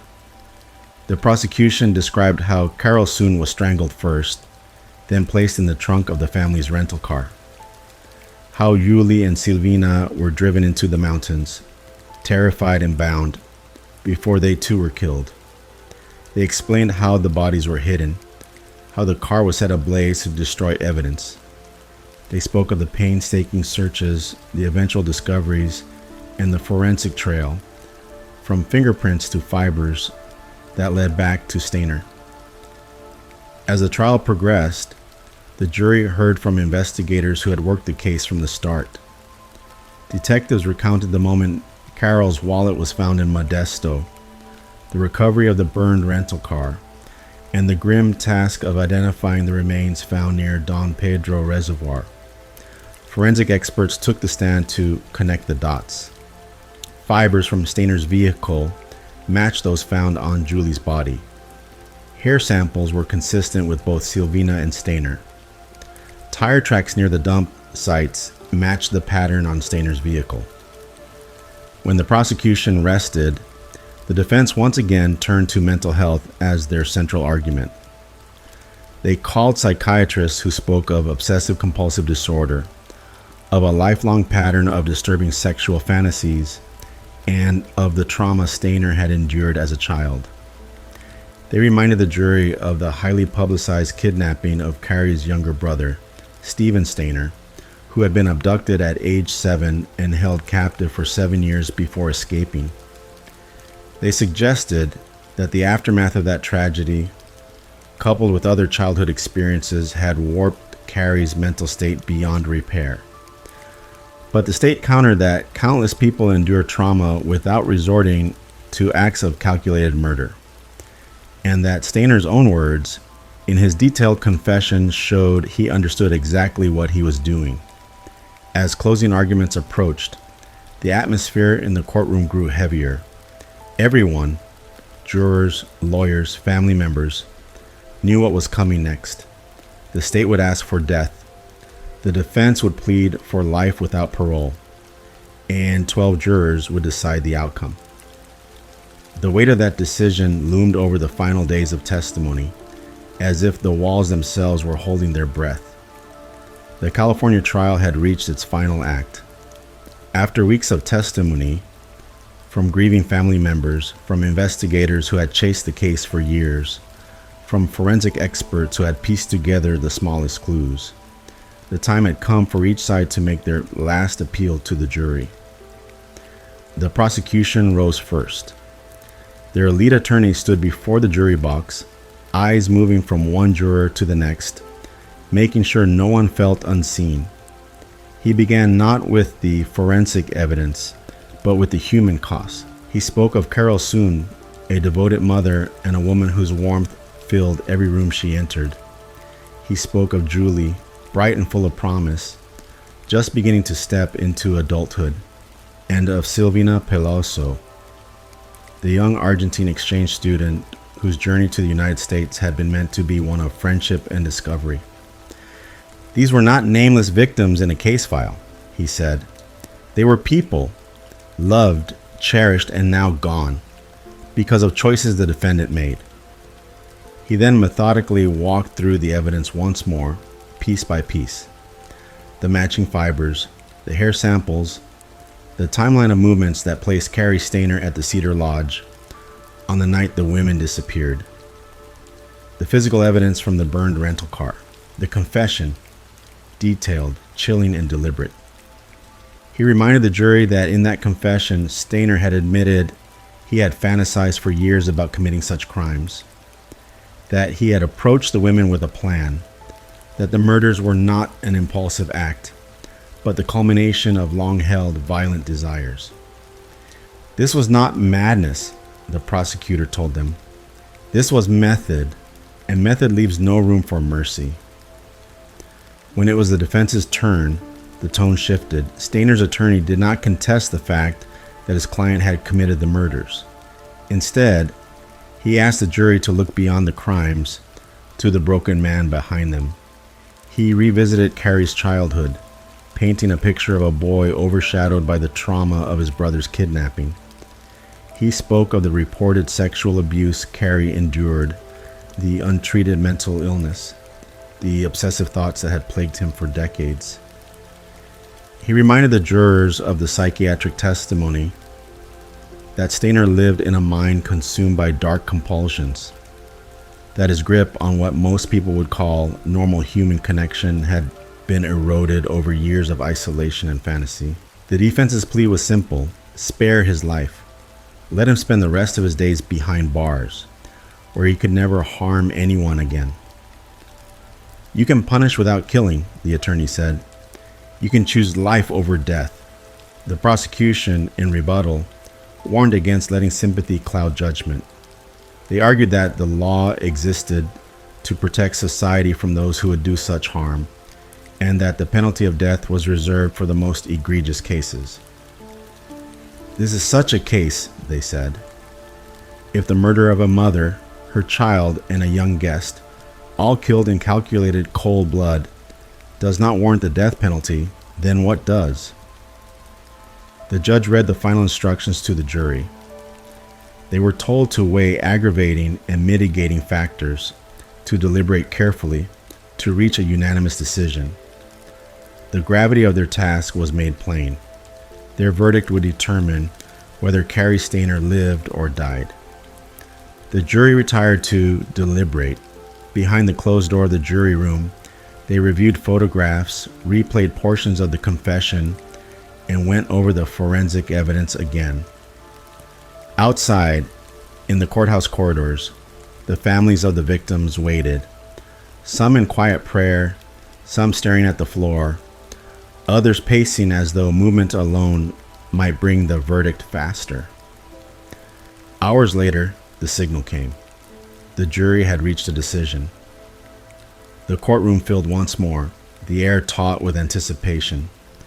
Carrie Stainer was led in, his face as unreadable as it had been throughout the trial. The families of Carol, Julie, and Sylvina sat together, bracing themselves. The clerk read the verdict. For the murders of Carol Sund, Yuli Sund, and Sylvina Peloso, the jury found the aggravating circumstances outweighed the mitigating factors. They recommended the sentence of death. Stainer did not flinch. For the families, there was no joy in the verdict, only the solemn relief that the long legal process had reached its end. Some wept quietly. Others closed their eyes, as if holding onto the memory of their loved ones was the only way to remain steady in that moment. The judge thanked the jurors for their service, acknowledging the emotional toll of the trial. The courtroom emptied slowly, the heavy sound of footsteps echoing in the high-ceilinged space. Outside, cameras flashed and reporters spoke into microphones. The story, years in the making, had found its legal conclusion. But for those who had lived it, there would never truly be an ending. The jury's recommendation was now in the hands of the judge. Under California law, the judge had the authority to uphold or reject the death penalty, but it was rare for such a recommendation to be overturned. In this case, there was little doubt which way the decision would go. On the morning of sentencing, the courtroom once again filled with familiar faces. Prosecutors, defense attorneys, reporters, and the families who had carried the weight of this case for years. The air was still, heavy with the knowledge that the day would end with a final formal judgment. Carrie Stainer was led into the room, shackled at the wrists and ankles, dressed in an orange jail jumpsuit. He walked with the same unhurried, almost detached demeanor he had maintained through both trials. He glanced at no one as he was seated between his attorneys. The judge reviewed the jury's findings aloud. The aggravating factors, multiple victims, the particularly cruel and calculated nature of the crimes, and the clear evidence of planning. He acknowledged the mitigating factors presented by the defense: Stainer's childhood trauma, his mental health history, but concluded they were far outweighed by the brutality and deliberation of his actions. In a calm, even voice, the judge pronounced sentence. For the murders of Carol Soon, Julie Soon, and Silvina Palazzo, this court hereby sentences you, Cary Stayner, to death. There was no visible reaction from Stayner, no flicker of surprise, no flash of anger. His expression remained flat, his eyes fixed ahead. For the families of the victims, the words landed with a mix of gravity and finality. This was not justice that could bring anyone back, but it was the justice the law allowed. Outside the courthouse, prosecutors addressed the media. They spoke of the strength and patience of the families, the exhaustive work of law enforcement, and the importance of ensuring that such crimes met with the most serious consequences. Inside, in quieter corners away from the cameras, family members held each other, tears running freely.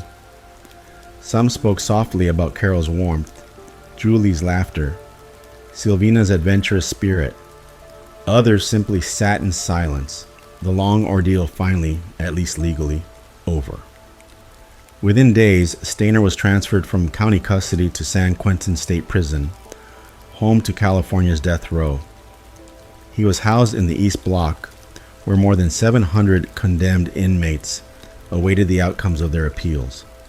There, his days took on a rigid routine. Confined to a small cell for 23 hours a day, allowed out only for short periods in a caged yard, meals taken alone. The prison walls closed in on him, the sounds of steel gates and clanging chains a constant reminder of his fate. For the families, life after sentencing meant something different. It meant living without the constant pull of court dates and hearings, but also facing the emptiness left behind without distraction. Some found purpose in advocacy, speaking out for victims' rights. Others turned inward, holding close to private memories and avoiding the public gaze. All of them carried the same unanswerable question: why had it happened at all? In the end, the legal system had delivered its sentence, but the emotional sentence, the life without their loved ones, was one they would serve forever. After the sentencing, the legal process shifted into a quieter but no less relentless phase, the long road of appeals. Under California law, every death sentence was automatically reviewed by the state Supreme Court, a safeguard built into the system.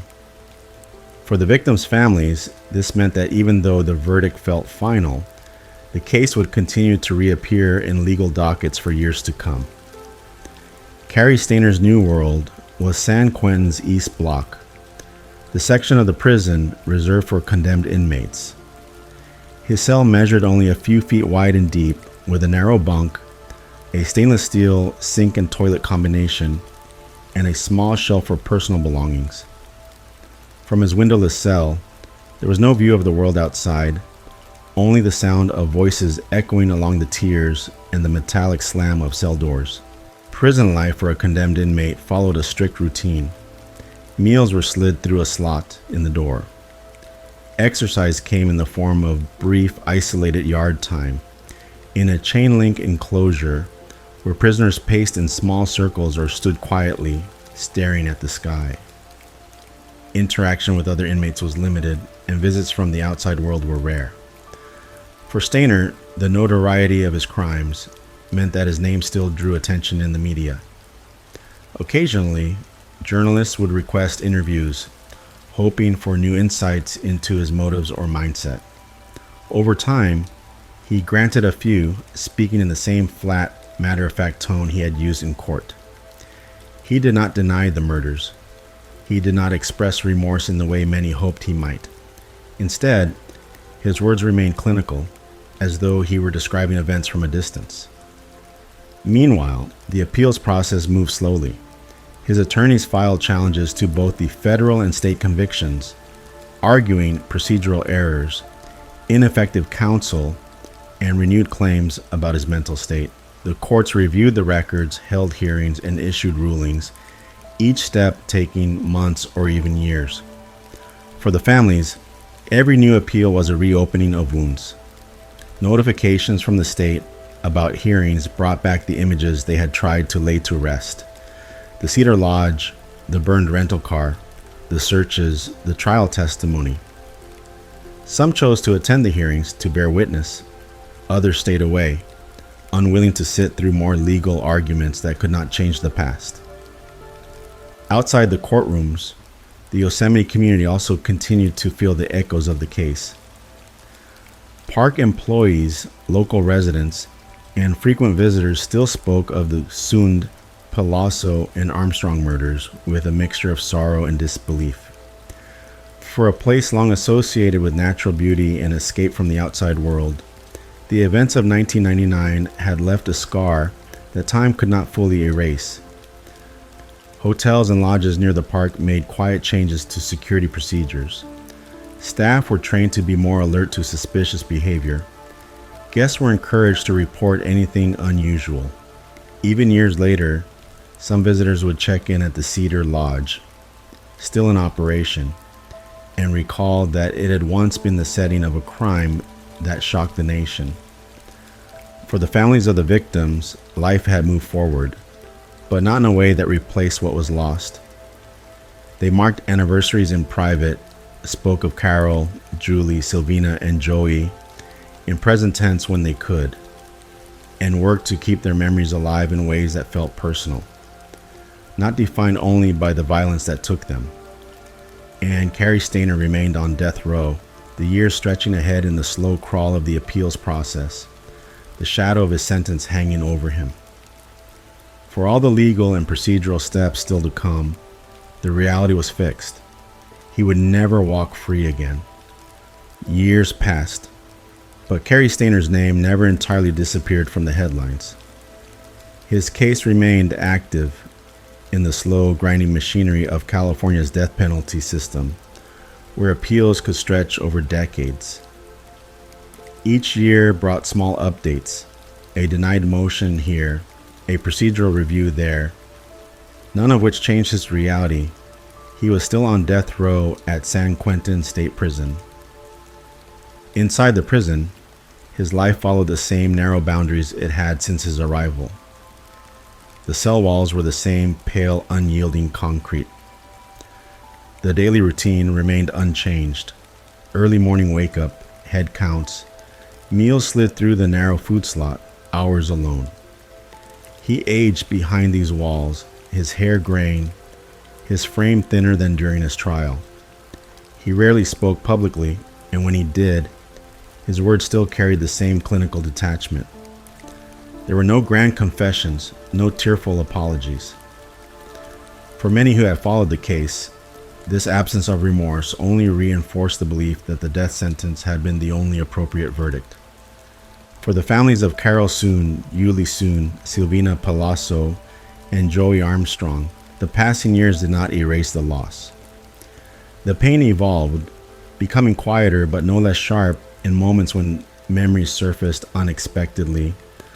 A photograph, a place once visited together, the sound of a voice that carried a faint echo of someone gone. Some family members spoke at victims' advocacy events, determined to honor the lives behind the headlines.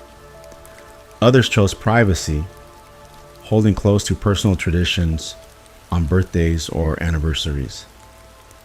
All of them carried an unshakable truth. No verdict, no sentence could give back what had been taken. In Yosemite and the surrounding communities, the shadow of 1999 still lingered. Park rangers, who had been young employees at the time, were now seasoned veterans. Yet they still remembered the search operations, the press conferences, the day the bodies were found. New hires heard the story as part of an informal history, a reminder that even in a place of such beauty, darkness could intrude. Security measures introduced after the murders remained in place, and while most visitors came and went without incident, the lodge and the park itself would forever be tied to the case in the public's memory. By the early 2020s, California's death penalty was effectively in limbo, with executions halted by gubernatorial moratorium. For Stainer, this meant his sentence remained in place, but the likelihood of it being carried out grew increasingly remote. Instead, he faced the prospect of living out the rest of his life within the walls of San Quentin, the appeals process continuing at its measured pace.